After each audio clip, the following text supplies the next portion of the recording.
Hi students, అందరికీ స్వాగతం. Welcome to LTX classes. నేను మీ ఎస్పీ రాజన్ అలియాస్ ఎస్పీఆర్. ఈరోజు మనం 4th మే యొక్క హిందూ న్యూస్ అనాలిసిస్ అనేది చూడబోతున్నాం. తెలుగు రాష్ట్రాల్లో ఏపీ తెలంగాణలో ఉంటున్న ప్రతి ఒక్క స్టూడెంట్స్కి, యూపీఎస్సీ డ్రీమ్ చేసిన ప్రతి ఒక్క స్టూడెంట్కి క్వాలిటేటివ్గా అద్భుతమైన హిందూ న్యూస్ అనాలిసిస్ అనేది అద్భుతంగా తెలుగులో అందిస్తున్న మన ఎల్టీఎక్స్ ఇన్స్టిట్యూషన్ తరపు నుంచి కూడా మీ యొక్క ప్రిపరేషన్ ఇంకా మెరుగు చేసేదానికి, ఇంకా బెస్ట్ చేసేదానికి ఏంటంటే మనము ఇవి అందిస్తూ ఉన్నాం. సో మెరుగ్గా, బెటర్గా, క్వాలిటేటివ్గా మీకు ఎక్కడా కూడా డౌట్ లేకుండా మనం అందిస్తూ ఉన్నాం.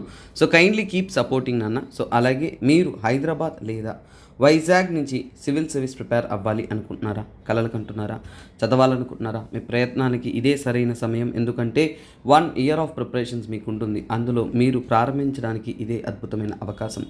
మీకోసం మనం ఎల్టీఎక్స్ తరపు నుంచి కూడా ఆఫ్లైన్ బ్యాచెస్ అనేది స్టార్ట్ అయ్యి ఉన్నాయనన్నా. సో ఎవరైతే జాయిన్ అవ్వాలి అనుకుంటున్నారో వితౌట్ డిలే త్వరగా జాయిన్ అవ్వచ్చు. అలాగే మీ యొక్క ఫీజ్ అనేది 80,000 రూపీస్. అలాగే ఈఎంఐ ఆప్షన్ కూడా మనం కల్పిస్తూ ఉన్నాం, 10,000 రూపీస్ అన్నమాట. సో జూన్ కంతా కూడా, ఓకేనా, ఇప్పుడు మే జరుగుతుంది, జూన్ 1st కంతా కూడా మీకు ఫీజ్ అనేది 1 lakh చేయడం అనేది జరుగుతుంది. సో ఎవరైతే జాయిన్ అవ్వాలి అనుకుంటున్నారో వారికి ఇదే అద్భుతమైన అవకాశం. సో డోంట్ వేస్ట్ టైం అన్న. మీ యొక్క ప్రిపరేషన్లో మీ కాన్ఫిడెన్స్ లెవెల్స్ ఎంత ఉండాలంటే అంతే కాన్ఫిడెంట్గా మీరు చాలా స్ట్రాంగ్గా ప్రిపేర్ అవుతూ ఉండాలి. అదే మీ సక్సెస్ని సగం తెచ్చిపెడుతుంది. So kindly work hard. So అలాగే మనం టాపిక్లోకి వెళ్దాం. సో మన కోర్సెస్ తీసుకునే వాళ్ళు ఎవరైనా ఉన్నా కానీ, ఇంకేమైనా డౌట్స్ ఉన్నా కానీ ఈ కాంటాక్ట్ నెంబర్ని కాంటాక్ట్ అవ్వచ్చు. అలాగే మన ఆఫ్లైన్ బ్యాచెస్లో బెనిఫిట్స్ ఏంటో చెప్తాను. మనది లైఫ్ టైం వ్యాలిడిటీ అనేది ఉంటుంది. అలాగే మీకు ఆఫ్లైన్ తీసుకుంటున్న వారికి ఆన్లైన్ యాక్సెస్ కూడా ఇవ్వడం అనేది జరుగుతుంది. ఆఫ్లైన్ తీసుకున్న వారికి ఆన్లైన్ కూడా ఇవ్వడం వల్ల మీరు ఒకవేళ క్లాస్ మిస్ అయినా, ఇంకా నేర్చుకోవాలనుకున్నా కానీ మీరు ఆన్లైన్ పద్ధతిలో కూడా నేర్చుకునే ఒక అద్భుతమైన అవకాశం అనేది మీకు దొరుకుతుందన్నమాట. సో అలాగే స్టూడెంట్స్ యూపీఎస్సీ ఇన్ఫినిటీ ఆన్లైన్ మీడియంలో ప్రిపేర్ అవ్వాలి అనుకుంటున్న స్టూడెంట్స్కి కూడా ఒక ఇంపార్టెంట్ అనౌన్స్మెంట్ అనేది మీకోసం ఉందన్నాను. సో మీ యొక్క ప్రిపరేషన్ని మీరు స్టార్ట్ చేయాలి అంటే లైఫ్ టైం వ్యాలిడిటీ కలిగిన మన కోర్స్ వచ్చేసి 60,000 రూపీస్కి ప్రస్తుతానికి అందుబాటులో ఉంది. న్యూ బ్యాచెస్ అనేది స్టార్ట్ అయ్యి ఉన్నాయి. ఇంకా బ్యాచెస్ కూడా లాంచ్ చేస్తున్నాం. నెంబర్ ఆఫ్ మెంబర్స్ అనేది ఆల్రెడీ జాయిన్ అయినారు. మీరు కూడా అందులో భాగస్వామ్యం అవ్వాలి అనుకున్న 15 మే అనేది మీ యొక్క థ్రెషోల్డ్ లిమిట్, అలా టైం లైన్ అన్న. ఎందుకంటే దాని తర్వాత మీ యొక్క ఫీజ్ అనేది 10,000 రూపీస్ ఇంక్రీజ్ అనేది అవుతుంది. అలాగే ఈఎంఐ ఆప్షన్స్ కూడా చేంజ్ అయ్యే అవకాశాలు ఉన్నాయి. సో 16th మే నుంచి ఫీజ్ చేంజ్ అవుతుంది. కాబట్టి ఆన్లైన్ మెథడ్లో జాయిన్ అవ్వాలి అనుకున్నవారు, లైఫ్ టైం వ్యాలిడిటీ కలిగిన మన కోర్స్ కావాలి అనుకుంటున్నారు అంటే మీకు ఇది ఒక అద్భుతమైన అవకాశం. ఈ కాంటాక్ట్ నెంబర్ని కాంటాక్ట్ అవ్వండి. తగినటువంటి ఇన్ఫర్మేషన్ కానీ ప్రతి ఒక్కటి కూడా వారు మీకు అందిస్తూ ఉంటారు. సో ఇలాంటి ఒక అద్భుతమైన అవకాశాన్ని తెలుగు రాష్ట్రాల్లో ఉంటున్న, ఏపీ తెలంగాణలో ఉంటున్న ప్రతి ఒక్క స్టూడెంట్స్కి అందాలి. కాబట్టి kindly share the video to your friends. So అలాగే మనం అద్భుతమైన హిందూ న్యూస్ అనాలిసిస్ అనేది అందిస్తూ ఉన్నాం. సో మీరు ఏ ఒక్క ఢిల్లీ కానీ ఇండియాలో కూడా ఎక్కడైనా కంపేర్ చేసుకోవచ్చు. మనం అంత అద్భుతమైన క్వాలిటీతో కంటెంట్, సో ప్రతి ఒక్క సో ఒక చిన్న విషయాన్ని కూడా ఎగ్జామ్ పాయింట్ ఆఫ్ వ్యూలో తీసుకెళ్తూ మీకు అద్భుతమైన సబ్జెక్ట్ అనేది అందిస్తాం. ఈ ఫోటో అనేది న్యూస్లో ఉంది. సో దేని గురించి చెప్తుంది? G20 తరపు నుంచి. సో ఓకేనా, G20 మీటింగ్స్ అనేది జమ్మూ అండ్ కాశ్మీర్లో జరగనుంది. G20 వర్కింగ్ గ్రూప్ మీటింగ్ అనేది జరగనుంది. ఆ వర్కింగ్ గ్రూప్ మీటింగ్ కోసం ప్యాట్రోలింగ్ సిఆర్పిఎఫ్ పర్సనల్స్ అనేది దాల్ లేక్ని వాళ్ళు ఇన్వెస్టిగేట్ అనేది చేశారు. ఎక్కడ? శ్రీనగర్లో. దాల్ లేక్ అంటే మనకి జాగ్రఫికల్లీ ఇంపార్టెంటా అంటే వెరీ వెరీ ఇంపార్టెంట్. సో కొన్నిసార్లు మ్యాపింగ్ పాయింట్స్, జోగ్రఫీ పాయింట్స్ ఎలా చదవాలి అంటే ఇలాగేనన్నా. So I will take you through the map. అలాగే ఆ దాల్ లేక్ సంబంధితమైన ఇన్ఫర్మేషన్ ఏముందో వాటిని కూడా చూద్దాం. సో మనము మ్యాప్ స్టడీ కూడా అప్పుడప్పుడు ఏదైనా కానీ ఆర్టికల్ వచ్చినప్పుడు సో వాటిని సేమ్ అదే క్వాలిటీతో అదే రీత్యా మనం ఏంటంటే నేర్చుకుంటూ ఉంటాం. సో మీ యొక్క పార్టిసిపేటివ్ నేచర్ అనేది ఈరోజు ఎంసీక్యూ కూడా అందిస్తాను. చాలామంది రిక్వెస్ట్ చేశారు. బట్ పార్టిసిపేషన్ కావాలన్నా మీ యొక్క వాల్యుబుల్ కమెంట్స్, ఒక 10-20 కమెంట్స్ రావాలి. మీరు వింటున్నారనేది మాకు తెలియాలి. ఒక క్వశ్చన్ ఇచ్చినప్పుడు మీరు ఎక్కువ మంది ఆన్సర్ చేయాలి. అప్పుడు మీరు ఎక్కడ మిస్టేక్ చేస్తున్నారో తెలుస్తుంది. This is what coordinated learning అంటారు.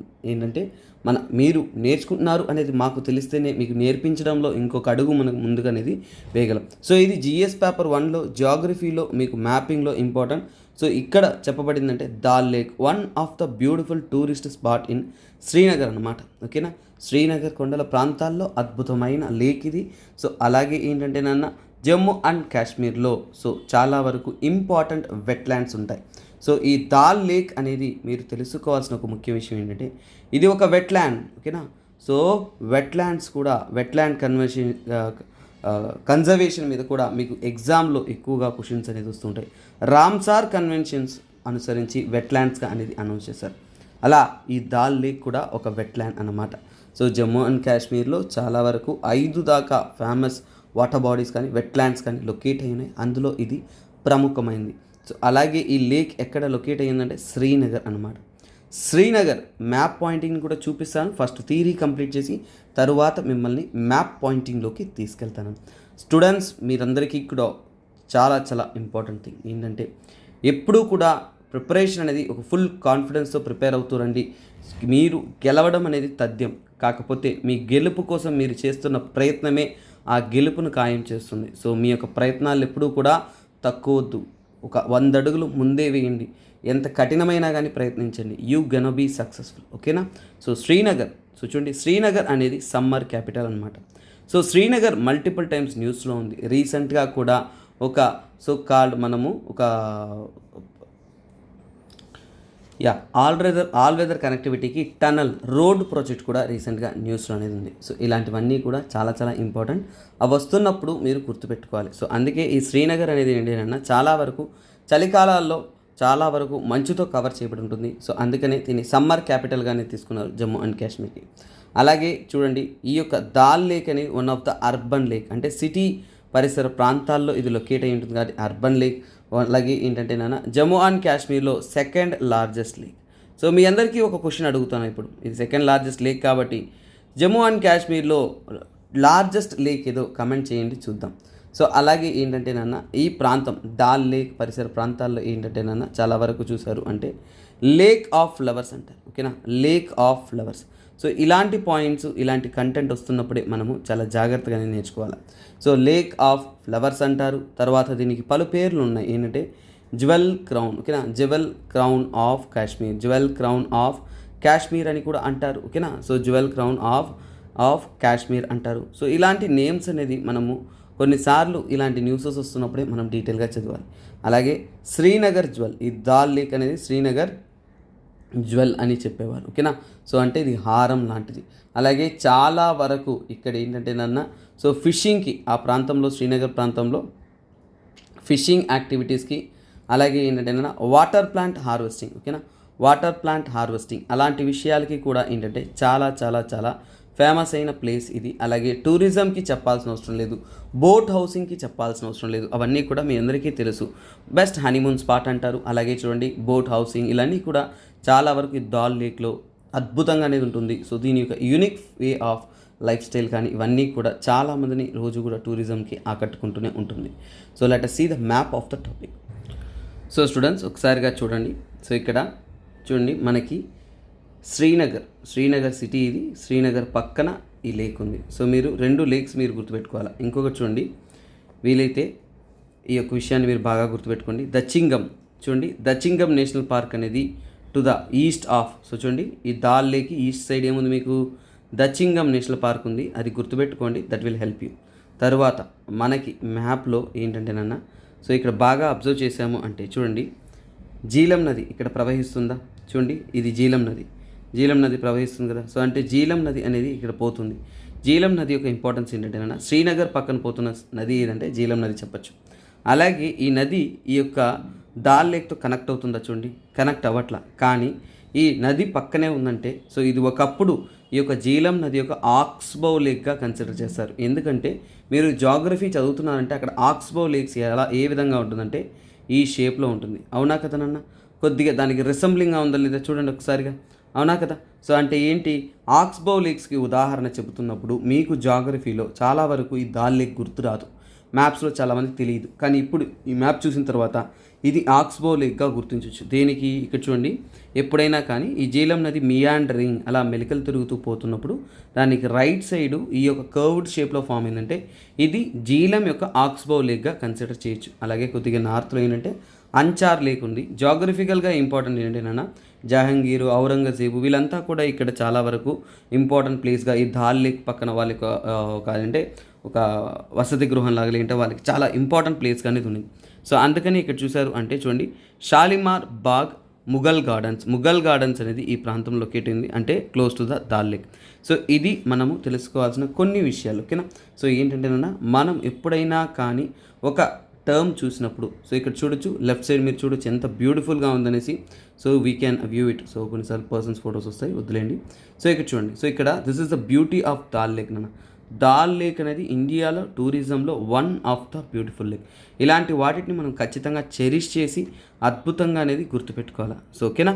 సో సో సరే, సో ఇక్కడ కరెంట్ అఫైర్స్ ఏంటి, G20 మీటింగ్ జరుగుతుంది కాబట్టి వాళ్ళు చెక్ అనేది చేస్తున్నారు. ఓకే, నేను అక్కడ ఉన్నాను అనమాట. సరే, చాలా అద్భుతంగా ఉంది, మేఘాల మధ్యలో బ్యూటిఫుల్గా ఉందనేసి చూస్తూ ఉంటే వెంటనే G20 మీటింగ్ జరుగుతుంది కాబట్టి అక్కడికి చాలామంది ప్రెస్ వాళ్ళు వచ్చారనమాట.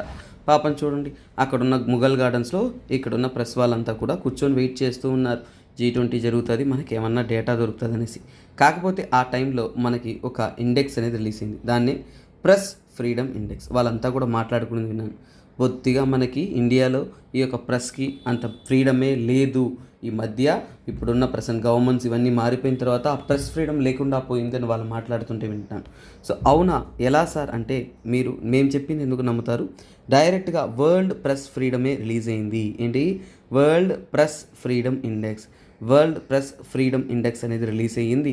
సో అది ఇంటర్నేషనల్ వారీగా రిలీజ్ అయింది. సో అందులోనే మీరు చూడొచ్చు ఈ సంవత్సరం 2023 గాను ఈ వరల్డ్ ప్రెస్ ఫ్రీడమ్ ఇండెక్స్ అనేది రిలీజ్ అయింది. అవునా, ఎవరు ఈ యొక్క ప్రెస్ ఫ్రీడమ్ ఇండెక్స్ని రిలీజ్ చేశారు అని అడిగితే అది రిపోర్టర్స్ వితౌట్ బార్డర్స్. ఓకేనా, reporters without borders. So reporters without borders అంటారు, రిపోర్టర్స్ సాన్ ఫ్రాంటియర్స్ అని కూడా అంటారు. ఓకేనా, వితౌట్ బార్డర్స్ అంటారు. ఓకేనా, వారి ద్వారా రిలీజ్ అనేది చేయడం జరిగింది. సో కాకపోతే పోయిన సంవత్సరానికైనా కానీ ఈసారి మన ఇండియా అనేది అంతగా బెటర్గా పెర్ఫామ్ చేయలేదు. చాలా వరకు ఏంటంటే మన ఇండియా యొక్క ప్రెస్ ఫ్రీడమ్ రిపోర్ట్ అనేది చాలా తక్కువగా ఉందనేసి ఆ యొక్క ప్రెస్ అందరూ చెబుతుంటే నేను విన్నానన్నమాట. సరే, ఎందుకబ్బా అనేది మనం చెక్ చేస్తే ఫస్ట్ ఈ రిపోర్టర్స్ వితౌట్ బార్డర్స్ ఏ ప్రాంతం నుంచి ఈ రిపోర్ట్స్ ఇస్తున్నారు అంటే వారి యొక్క బేస్ వచ్చేసి ప్యారిస్, వాళ్ళ యొక్క హెడ్ క్వార్టర్స్ అనేది ప్యారిస్ అన్నమాట. సో యాక్చువల్గా ఈ రిపోర్టర్స్ అండ్ బార్డర్స్ ఏదైనా ఆర్గనైజేషనా ఎవరికి అండర్లోనే ఉందా అంటే లేదు, అది ఒక ఎన్జిఓ.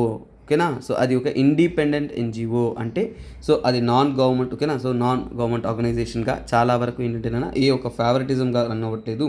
అలాగే ఈ ఎన్జిఓ అనేది యూఎన్కి కన్సల్టేటివ్ హెల్ప్స్ కూడా ఇస్తూ ఉన్నారు. యూఎన్కి, యునెస్కోకి, అలాగే మిగతా ఆర్గనైజేషన్కి ఏంటంటేనా కన్సల్టేటివ్ పరంగా ఏంటంటేనా వాళ్ళు సపోర్ట్ అనేది ఇస్తున్నారు అనేది చెబుతున్నారు అన్నమాట.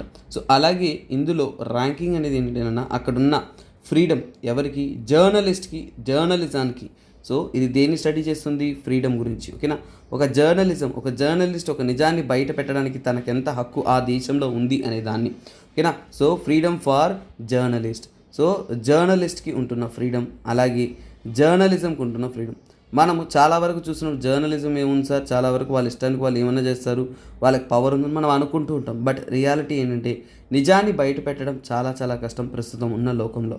సో అదే ప్రెస్ ఫ్రీడమ్. సో అంత ఓవర్గా ఉండుంటే మన ఇండియా యొక్క ర్యాంకింగ్ ఎప్పుడూ ఇంకా ముందుకు ఉండుంటుంది కదా, ఎందుకు వెనకపడింది మనం థింక్ చేయాలా. సో తర్వాత ఏంటంటే సో ఇక్కడ ఈ ప్రెస్ ఫ్రీడమ్ ఇండెక్స్లో ఎలా రిలీజ్ చేస్తారు అంటే వారు స్కోరింగ్ అనేది ఇస్తూ ఉంటారు. ప్రెస్ ఫ్రీడమ్లో ఒక స్కోరింగ్ అనేది ఇస్తారు. ఆ స్కోరింగ్ అనేది 0 to 100 అనేది ఇస్తారు. సో ఎలా ఇస్తారు? 0 to 100 అనేది స్కోరింగ్ అనేది ఇస్తారు. ఒక్కొక్క కంట్రీ వచ్చేసి ఎంత స్కోర్ చేస్తుందో దాన్ని బట్టి వాళ్ళకి ర్యాంకింగ్ ఇస్తారు. సో 0 వచ్చిందంటే అది వర్స్ట్ దేశం అని, అంటే అక్కడ చాలా వరకు ఏంటంటే ప్రెస్ ఫ్రీడమ్ అనేది లేదు అనేది దానికైన మీనింగ్ అనమాట. మరి 100 వచ్చిందంటే ఏమని? బెస్ట్, అంటే చాలా వరకు అద్భుతమైన ప్రెస్ ఫ్రీడమ్ ఉంది అనేది. సో అలాగే దీనికోసం వాళ్ళు ఏంటంటేనా ఎలా, ఓకేనా, ఎవాల్యుయేషన్ ఎలా చేస్తారు, ఓకేనా, ఎవాల్యుయేషన్ అనేది ఎలా చేస్తారు. సో ఎవాల్యుయేషన్ విషయానికి వచ్చారంటే, క్యాలిక్యులేషన్ విషయానికి చూసారంటే ఈ ప్రెస్ ఫ్రీడమ్ని ఎలా క్యాలిక్యులేట్ చేస్తారంటే ఫస్ట్ పొలిటికల్గా ముఖ్యంగా వాళ్ళు 5 ఇండికేటర్స్. సో 5 ఇండికేటర్స్ని కేటగరైజ్ చేస్తారు. అంటే ముఖ్యంగా 5 విషయాలని వాళ్ళు స్టడీ చేస్తారు. ఈ 5 విషయాలు మీకు మెయిన్స్లో రాసేటప్పుడు ఉపయోగం. ఎందుకంటే ఇక్కడ వీళ్ళు స్టడీ చేసే 5 పాయింట్స్ కాబట్టి మీకు డైరెక్ట్గా అడుగుతారు ప్రెస్ ఫ్రీడమ్ గురించి, ఇండెక్స్ గురించి అడగరు కొన్నిసార్లు, ప్రెస్ ఫ్రీడమ్ గురించి, ఇతర టాపిక్స్ గురించి మీకు మెయిన్స్లో అడుగుతున్నప్పుడు ఈ 5 పాయింట్లు మీరు ఉపయోగించుకోవడం అనేది చాలా ఉన్నతంగా అనేది ఉంటుంది, మీకు చాలా ఉపయోగకరంగా కూడా ఉంటుంది. సో ఇక్కడ చూద్దాం, చూడండి నన్ను. సో ఇక్కడ పొలిటికల్ కాంటెక్స్లో ఒక ప్రెస్ యొక్క పరిస్థితి ఎలా ఉంది, పొలిటికల్ కాంటెక్స్లో నన్ను అడగమంటే నేను ఒకటే చెప్తాను. సో చూడండి, చాలా వరకు పెయిడ్ మీడియా పెరిగిపోతూ ఉంది, అలాగే పొలిటికల్ మీడియా పెరిగిపోతూ ఉంది. నిజమైన జర్నలిజం చాలా వరకు అంటే ఇబ్బందికరమైన పరిస్థితులు ఉంది. ఒకప్పుడు ఇన్వెస్టిగేటివ్ జర్నలిజం అంటే అది ఒక గూస్ బంప్స్ మూమెంట్ లాంటిది. ఒక ఇంటెలిజెన్స్ బ్యూరో ఏజెంట్, ఒక ఐబీ ఏజెంట్, ఇంకా చాలామంది కష్టపడి ఎంతో సీక్రసీ ఏజెంట్స్ వర్క్ చేస్తున్నా కానీ వాళ్ళకు ధీటుగా ఈ ఇన్వెస్టిగేటివ్ జర్నలిజం అనేది మన ఇండియాకి సపోర్టుగా ఎంతో బెటర్ యాక్షన్స్ అనేది ఇస్తున్నారు. కానీ ఇప్పుడు ప్రెస్ తీసుకున్నారు అంటే చాలా వరకు ఏంటంటేనా, సో ఈ యొక్క సోషల్ మీడియా వచ్చిన తర్వాత ట్రెండింగ్ కాన్సెప్ట్ అంటూ ఒక నెగటివ్ సైడ్లో పరుగులు తీయడం కానీ, అలాగే ఏంటంటేనా పొలిటికల్ లాబీయింగ్లో, పొలిటికల్ ఫండింగ్లో ఇన్వాల్వ్ అయిపోయి ఇంకా తీసుకుంటున్నారు అంటే చాలా వరకు పెయిడ్ మీడియా, అలాగే ఏంటంటేనన్నా సో పొలిటికల్ మీడియా అనేది ట్రెండింగ్లో ఉంటుంది. సో అవునా కదా, అందుకనే ఈ ప్రెస్ ఫ్రీడమ్ లెవెల్ కూడా పడిందని నేను చెప్తాను. తరువాత లీగల్ ఫ్రేమ్వర్క్ తీసుకున్నాము అంటే సో చట్టం రీత్యా ఒక ప్రెస్ జర్నలిజంకి ఎంత మాత్రం ఫ్రీడమ్ ఉంది, చట్టం అనేది ఎంత మాత్రం హెల్ప్ చేస్తుంది అనేది. తర్వాత తీసుకున్నా అంటే ఎకనామిక్ కాన్సెప్ట్, ఓకేనా, ఎకనామిక్ సిచ్యువేషన్స్ని బట్టి వారి యొక్క పరిస్థితి ఎలా ఉంది, జర్నలిజం యొక్క పరిస్థితి ఉంది, అది ఏమన్నా ప్రాఫిట్ మేకింగ్గా లేదు కదా, దట్ ఈస్ వాట్. అలాగే సమాజం పట్ల, ఓకేనా, ఒక సగటు వ్యక్తి, ఓకేనా, సోషియో కల్చరల్, ఒక సగటు వ్యక్తి యొక్క మీడియా పట్ల అంటే జర్నలిజం పట్ల ఏం ఒపీనియన్ ఉంది, ఎంతమందికి ఒక పాజిటివ్ ఒపీనియన్ ఉందంటే చాలా చాలా తక్కువ. తరువాత తీసుకుంటున్నారు అంటే సేఫ్టీ. సో మీడియా పర్సన్స్కి చాలా తక్కువ సేఫ్టీ ఉంది. ఒక నిజాన్ని మాట్లాడి చూడండి, మీ సేఫ్టీ మీకే అర్థమవుతుంది అనే పరిస్థితిలో అనేది ఒక మీడియా. సో ఇవి మనము స్టడీ చేసేది, ఇలాంటి విషయాన్ని స్టడీ చేసి వాటిని అనుసరించి ఏంటంటేనన్నా ఈ రిపోర్ట్ అనేది ఇస్తారనమాట. సో అలాగే ఏంటంటేనన్నా సో ఇక్కడ మనం కొన్ని విషయాలు మనం తెలుసుకోవాలి. అన్నిటికన్నా ఇంపార్టెంట్గా May 3rd, సో గుర్తుపెట్టుకోండి, May 3rd అనేది మనము వరల్డ్ ప్రెస్ ఫ్రీడమ్ ఇండెక్స్ అంటే నిన్ననే కదనన్నా వరల్డ్ ప్రెస్ ఫ్రీడమ్ ఇండెక్స్గా అనేది మనము సెలబ్రేట్ అనేది చేసుకుంటున్నాం. సో ప్రెస్ ఫ్రీడమ్ డేగా అనేది సెలబ్రేట్ చేస్తున్నాం. సో ఇప్పుడు ఈ ప్రెస్ ఫ్రీడమ్ డే అనేది సెలబ్రేట్ చేసుకుంటున్నా కానీ ఎవరు ఈ యొక్క ప్రెస్ ఫ్రీడమ్ని ఇచ్చారు, సో ఈ డేని ఎవరు ప్రొక్లెయిమ్ చేశారు, ఈ డేని ప్రొక్లెయిమ్ చేసి యాక్చువల్గా యునైటెడ్ నేషన్, ఓకేనా, యునైటెడ్ నేషన్ జనరల్ అసెంబ్లీ వచ్చేసి దీన్ని ప్రొక్లెయిమ్ అనేది చేశారు. ప్రొక్లెయిమ్ అంటే వాళ్ళు అనౌన్స్మెంట్ అనేది చేయడం అనేది జరిగింది. సరే, అనౌన్స్మెంట్ చేశారు, ఎవరి యొక్క రికమెండేషన్ యాక్చువల్గా ఏంటంటేనా యునెస్కో తరపు నుంచి, ఓకేనా, యునెస్కో తరపు నుంచి రికమెండ్ చేసిన తర్వాత వారు ఏంటంటేనా ఈ డేని అనేది వాళ్ళు తీసుకున్నారు. సో యునైటెడ్ నేషన్ జనరల్ అసెంబ్లీలో 1993లో, ఎప్పుడు గుర్తుపెట్టుకొని 1993లో ఈ యొక్క సో కాల్డ్ ప్రెస్ ఫ్రీడమ్ అనేది వాళ్ళు డే అనేది తీసుకున్నారు. సో అలాగే యునెస్కో రెజల్యూషన్ పాస్ చేసిందననే ఆ యునెస్కో యాక్చువల్గా ఏంటంటేనా 1991లోనే ఈ విషయాన్ని డిస్కస్ చేసి మనం ఒక రోజుని ప్రెస్ ఫ్రీడమ్గా సెలబ్రేట్ చేయాలనేది నిర్ణయించుకున్నారు. సో దానికోసం ఒక డిక్లరేషన్ కూడా చేశారు. ఆ డిక్లరేషన్స్ మీద ఎగ్జామ్స్లో చాలా ఇంపార్టెంట్ కాబట్టి అవి మీకు చెప్తున్నాను. విందోయిక్ డిక్లరేషన్ అనేది చేసి ఆ డిక్లరేషన్ ద్వారా ఏంటంటేనన్నా మనం ప్రెస్ ఫ్రీడమ్ డే అనేది అడాప్ట్ చేసుకోవాలి అనేది చెప్పారు. సో దీని ద్వారా ఏంటి, సో ఏం చెప్పాలనుకున్నారు ప్రపంచానికి, వాళ్ళు ఒకటే డెవలప్మెంట్ అనేది. సో చూడండి, డెవలప్మెంట్ అనేది మనకి ఎప్పుడూ కూడా ఈ యొక్క చాలా వరకు ఏంటంటేనా ఫ్రీ, ఇండిపెండెంట్, అలాగే ప్లూరలిస్టిక్ ప్రెస్ ద్వారానే దొరుకుతుందని చెప్పారు. అంటే చూడండి, మనకి ప్రెస్ అనేది ఫ్రీగా ఉండాలి, ఇండిపెండెంట్గా ఉండాలి, ఓకేనా. ఫ్రీ అంటే ఏంటి, ఒకరి మీద ఆధారపడడమో లేదంటే డిపెండెంట్గా అవ్వడమో అలా కాకూడదు. అలాగే ప్లూరలిస్టిక్ అంటే అందరినీ కేటగరైజ్ చేసుకొని ఆలోచించుకొని అలాగే డిసైడ్ చేసే విధంగా ఉంటేనే ప్రెస్ అనేది ఎప్పుడూ కూడా పాజిటివ్ చేంజ్ తీసుకురావచ్చు అనేది మనకి తెలుస్తుంది. సరే, ఇప్పుడు ఇవంతా ఓకే, కానీ మన ఇండియా పర్స్పెక్టివ్లో ప్రెస్ ఫ్రీడమ్ గురించి ఏం మాట్లాడతారు సార్? ఇండియా పర్స్పెక్టివ్లో మన కాన్స్టిట్యూషనే ప్రెస్కి ఫ్రీడమ్ ఇచ్చిందన్న. సార్, కాన్స్టిట్యూషన్ ప్రెస్కి ఫ్రీడమ్ ఇచ్చిందా, అది ఎలా అనే డౌట్ మీకు రావాలి, అవునా కదా? రాకపోయినా పర్లా, నేనే చెప్తున్నాను కాబట్టి వినండి. సో ఇక్కడ చూడండి, కాన్స్టిట్యూషన్ అనేది supreme law authority of India. ఆ కాన్స్టిట్యూషన్లో మనకి ఆర్టికల్ 19 అనేది ఏం చెబుతుంది, ఆర్టికల్ 19 అనేది ప్రొటెక్షన్. సో చూడండి, ప్రొటెక్షన్ కొన్ని రైట్స్ కోసం, ప్రొటెక్షన్ ఆఫ్ రైట్స్, ఓకేనా, protection of rights regarding right to speech, అవునా, లేదంటే ఫ్రీడమ్ ఆఫ్ స్పీచ్. ఓకేనా, మనకి ఫ్రీడమ్ ఆఫ్ స్పీచ్ అనేది ఉంది. సో ఆ ఫ్రీడమ్ ఆఫ్ స్పీచ్ని ప్రొటెక్ట్ చేయడానికి చట్టాలు ఉన్నాయి. అంటే ఏంటి, that is what press freedom అనేది చెప్పుకోవచ్చు, అవునా కదా. సో అలాగే ప్రతి ఒక్కరికి కూడా ఆర్టికల్ 19 చూడండి, ఆర్టికల్ 19 క్లాస్ 1 క్లాస్ ఏలో ఏంటంటేనన్నా freedom of speech and expression. మనందరికీ కూడా స్పీచ్ అండ్ ఎక్స్ప్రెషన్, మనకి తోచింది మనం ఎక్స్ప్రెస్ చేయడానికో మాట్లాడడానికో మనకు హక్కు ఉంది. ప్రెస్కి ఇచ్చే ఫ్రీడమ్ అదే కదా. So that is one thing clearly known this. So ఇది చూడండి, మనకి ప్రతి ఒక్క డెమోక్రటిక్ ఆర్గనైజేషన్ అన్నిట్లో కూడా ఏంటంటే ఈ యొక్క ఫ్రీడమ్ ఆఫ్ ప్రెస్ అనేది ఉండాలి అనేది క్లియర్ కట్గా అనేది చెప్పున్నారు. సో ఇక్కడ ఒకటి ఏంటంటేనన్నా, సో ఫ్రీడమ్ ఆఫ్ ప్రెస్ అనేది మనకి అబ్జల్యూట్ రైట్ కాదు, కానీ ఉండాలనేది ఒక జడ్జిమెంట్లో కూడా చెప్పడం అనేది జరిగింది. అది కూడా ఏంటంటే 1950లో సుప్రీంకోర్టులో ఒక కేసు అనేది నడిచింది. ఏంటంటే రమేష్ థాపర్, ఏ కేసు అంటే రమేష్ థాపర్. సో ఆయన ఎవరంటే Ramesh Thapar versus state of Madras. ఓకేనా, స్టేట్ ఆఫ్ మెడ్రాస్కి చూడండి ఒక కేసు అనేది నడిచింది. ఆ కేసులో ఏంటంటే సుప్రీంకోర్టు ఏం చెప్పింది అంటే, ఆల్ డెమోక్రటిక్ ఆర్గనైజేషన్ అంటే ఏంటి, ప్రజలచే ఎన్నుకోబడిన ఆర్గనైజేషన్స్ ఏవైతే ఉన్నాయో వాటన్నిటికీ కూడా ఫ్రీడమ్ ఆఫ్ ప్రెస్ అనేది అందించాలి. సో అంటే ప్రశ్నించే హక్కు ఖచ్చితంగా ప్రెస్ ఉంటుంది అనేది వాళ్ళు క్లియర్ కట్గా అనేది చెప్పడం అనేది జరిగింది. సో అలాగే ఏంటంటేనన్నా ఇది ఏంటంటే ఈ ప్రెస్ ఫ్రీడమ్ అనేది మన ఇండియా యొక్క సావరినిటీని, ఇంటెగ్రిటీని, సెక్యూరిటీని అన్నిటినీ కూడా మనకి రక్షిస్తూ వస్తుంది. సో అలాగే ఏది కూడా డెఫమేటివ్గా ఉండకూడదు అనేది క్లియర్ కట్గా అనేది చెప్పారు. సో ఇది మన India scenario for your press. So మొత్తానికైతే మన ఇండియా పరిస్థితి చూడండి, ఈ వాల్యూ మీకు ఉపయోగపడుతుంది. 161 అవుట్ ఆఫ్ 180, 180 దేశాలు ఉంటే మన ఇండియా యొక్క పరిస్థితి ఎలా ఉంది. So 161వ rank. సో మనకన్నా కానీ ఎన్నో దేశాలు చాలా మెరుగ్గా అనేది పెర్ఫామ్ చేస్తూ ఉండడం అనేది మనకి అర్థమవుతుంది. సో 2022 అంటే లాస్ట్ ఇయర్ మన ర్యాంకింగ్ అనేది 150లో ఉంది. ఇట్ ఈస్ బెటర్, ఓకేనా.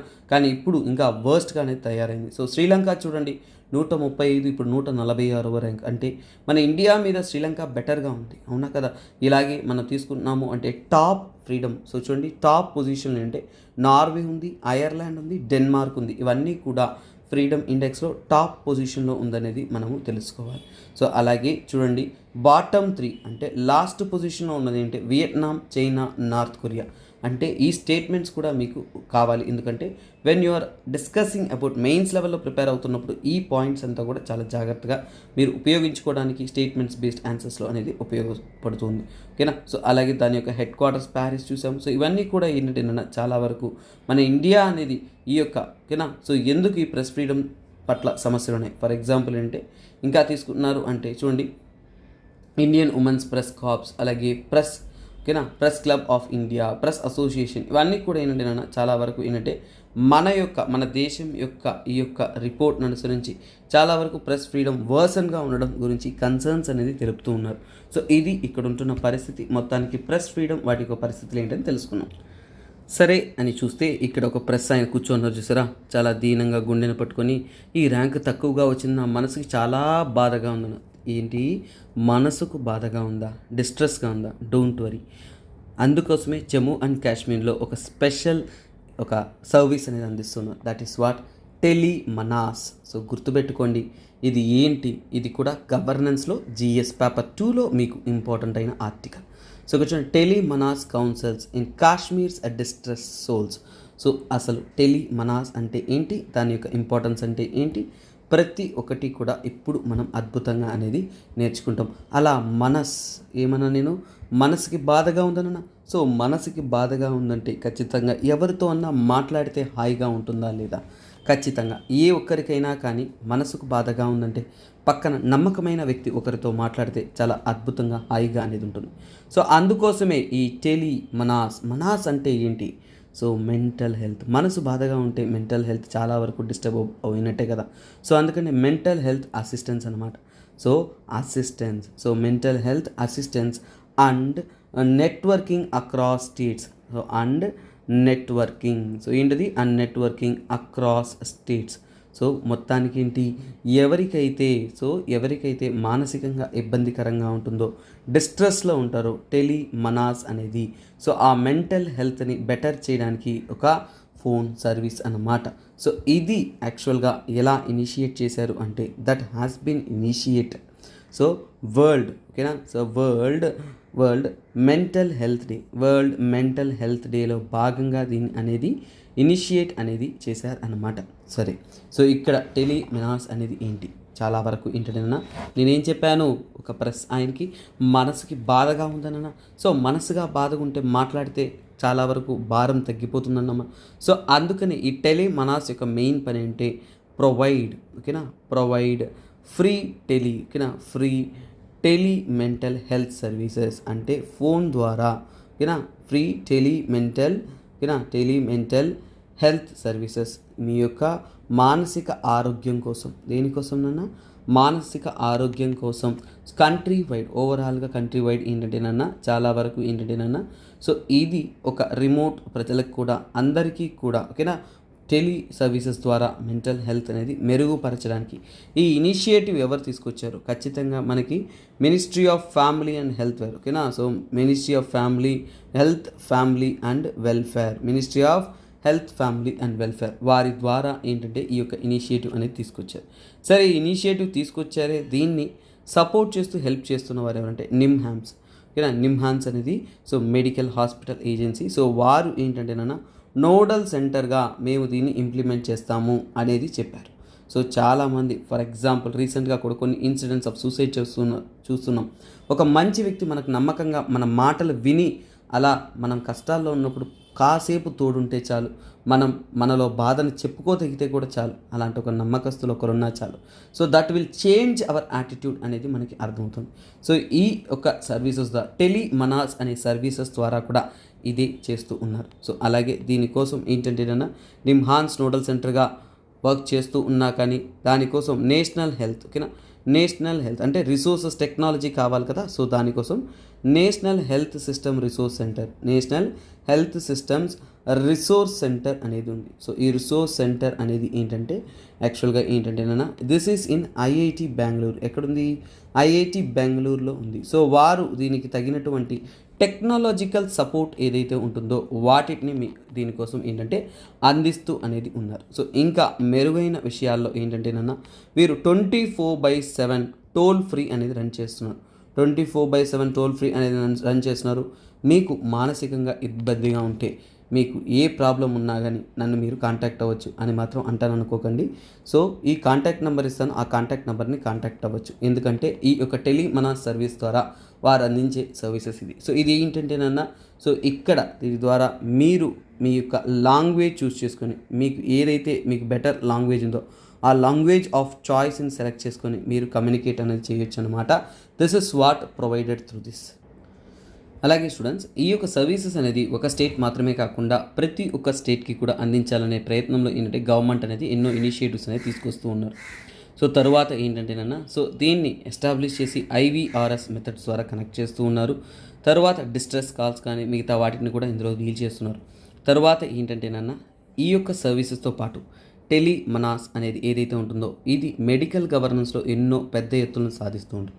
దాంట్లో ఏంటంటేనన్నా దీన్ని యాక్చువల్గా ఏంటంటే ఇంకా మల్టిపుల్ స్కీమ్స్తో ఏంటంటేనన్నా కోఆర్డినేట్ చేస్తున్నారు. ఈ ప్రోగ్రామ్ ఎలాగైతే మెడిసిన్ సర్వీసెస్ ఏదైతే అందిస్తున్నారో సో అలాగే వీటిని దీని ద్వారా నేషనల్ కరోనా తర్వాత నేషనల్ టెలికన్సల్టేషన్ అనేది చాలా వరకు ఇంప్రూవ్ అయ్యింది. సో టెలికన్సల్టేషన్ ఫిజికల్ ప్రెసెన్స్ లేకుండా మనం డిజిటల్ మీడియంని ఉపయోగించుకొని టెలికన్సల్టేషన్ అందించే విధంగా టెలికన్సల్టేషన్ సర్వీసెస్ అనేది అందిస్తూ ఉన్నారు. తర్వాత ఇంకా చూసుకున్నారు అంటే ఈ సంజీవిని సో ఇలా పలు స్కీమ్స్తో కూడా దీన్ని కనెక్ట్ చేస్తూ చాలా వరకు ప్రజలందరికీ కూడా మెడిసిన్ ఫీల్డ్లో అద్భుతమైన సేవలు అందించడానికి సో బెటర్ డిజిటల్ యూటిలైజేషన్ అంటే డిజిటల్ మీడియం ఏదైతే ఉంటుందో దాన్ని ఇంకా కూడా మనం యూటిలైజ్ చేసుకోవడానికి వీటికి బెటర్గా అనేది గవర్నమెంట్ అనేది స్టెప్స్ అనేది తీసుకుంటున్నాం. సో అందులో భాగంగా ఆయుష్మాన్ భారత్ డిజిటల్ మిషన్ ఏదైతే ఉంటుందో వాటిని ఈ సంజీవిని మిషన్స్ని ఇలా పలు మిషన్స్ అన్నింటినీ కూడా కోఆర్డినేట్ చేసుకుంటూ అలాగే వీటిని మనం ఇంప్లిమెంట్ చేయాలంటే ఊరికే అయితే చేయలేం నాన్న. సో దానికంటూ ఏంటి ట్రైనింగ్ ఇవ్వాలి. సో స్టూడెంట్స్ సో అక్కడ ఉంటున్న స్పెషలైజ్డ్ పర్సన్స్ ఎవరైతే మెడికల్ పర్సన్స్ ఉంటారో వారందరికీ కూడా ఇలాంటి విషయాల్ని డీల్ చేయడానికి అద్భుతమైన ట్రైనింగ్ అందించడం, అలాగే ప్రమోట్ చేయడం, ఇవన్నీ కూడా వాళ్ళు చేస్తూ ఉన్నారు. తర్వాత ఏంటంటే మనకి ఇక్కడ నిమ్హాన్స్ అని ఇంతకుముందు చెప్పాను, కానీ దాని గురించి పూర్తి వివరాలు అనేది చెప్పలేదు. సో అది కూడా మనకి గవర్నెన్స్లో ఇంపార్టెంట్. ఎందుకంటే మెంటల్ గవర్నెన్స్. సో ఈ టాపిక్స్ వస్తున్నప్పుడు ఇలాంటి పేర్లకు మీకు ఖచ్చితంగా తెలుసున్నారు. ఎందుకంటే ఇది ఇండియా లెవెల్లో ఒక ఇంపార్టెంట్ ఇన్స్టిట్యూషన్. సో దీని యొక్క ఫుల్ ఫామ్ ఏంటంటే ఇది national level institution, national institute of. So ఇది స్టాట్యుటరీ ఇన్స్టిట్యూషన్ కూడా. అది ఎలాగనేది కూడా చెప్తాను. National institution of mental health, మానసిక ఆరోగ్యం కోసం. బాగా చూడండి, మానసిక ఆరోగ్యం కోసం. అలాగే neuro sciences, national institution of mental health and neuro sciences మీద స్టడీ చేస్తున్న ఒక ఆర్గనైజేషన్ ఇది. యాక్చువల్గా దీని యొక్క మెయిన్ హెడ్ క్వార్టర్స్ అనేది బెంగళూరులో ఉంది నాన్న. ఓకేనా, బెంగళూరులో అనేది ఉంది దీని యొక్క మెయిన్ హెడ్ క్వార్టర్స్. సో ఇక్కడి నుంచి ఏంటంటే చాలా వరకు మల్టీ డిసిప్లినరీ స్టడీస్ అంటారు. ఒక్క విషయం మీద మాత్రమే కాకుండా మెడిసినల్ ఫీల్డ్లో ఇంకా మల్టిపుల్ థింగ్స్ మీద వీరు స్టడీ అనేది చేస్తూ ఉన్నారు. So neuro sciences and mental health, వీటిని వారు ప్రైమరీగా తీసుకుంటూ స్టడీ అనేది చేస్తున్నారు. అలాగే మన ఇండియా వైడ్ ఈ మెంటల్ హెల్త్ విషయం మీద ఏంటంటే క్లినికల్ కేర్ అయినా సరే, ఓకేనా, క్లినికల్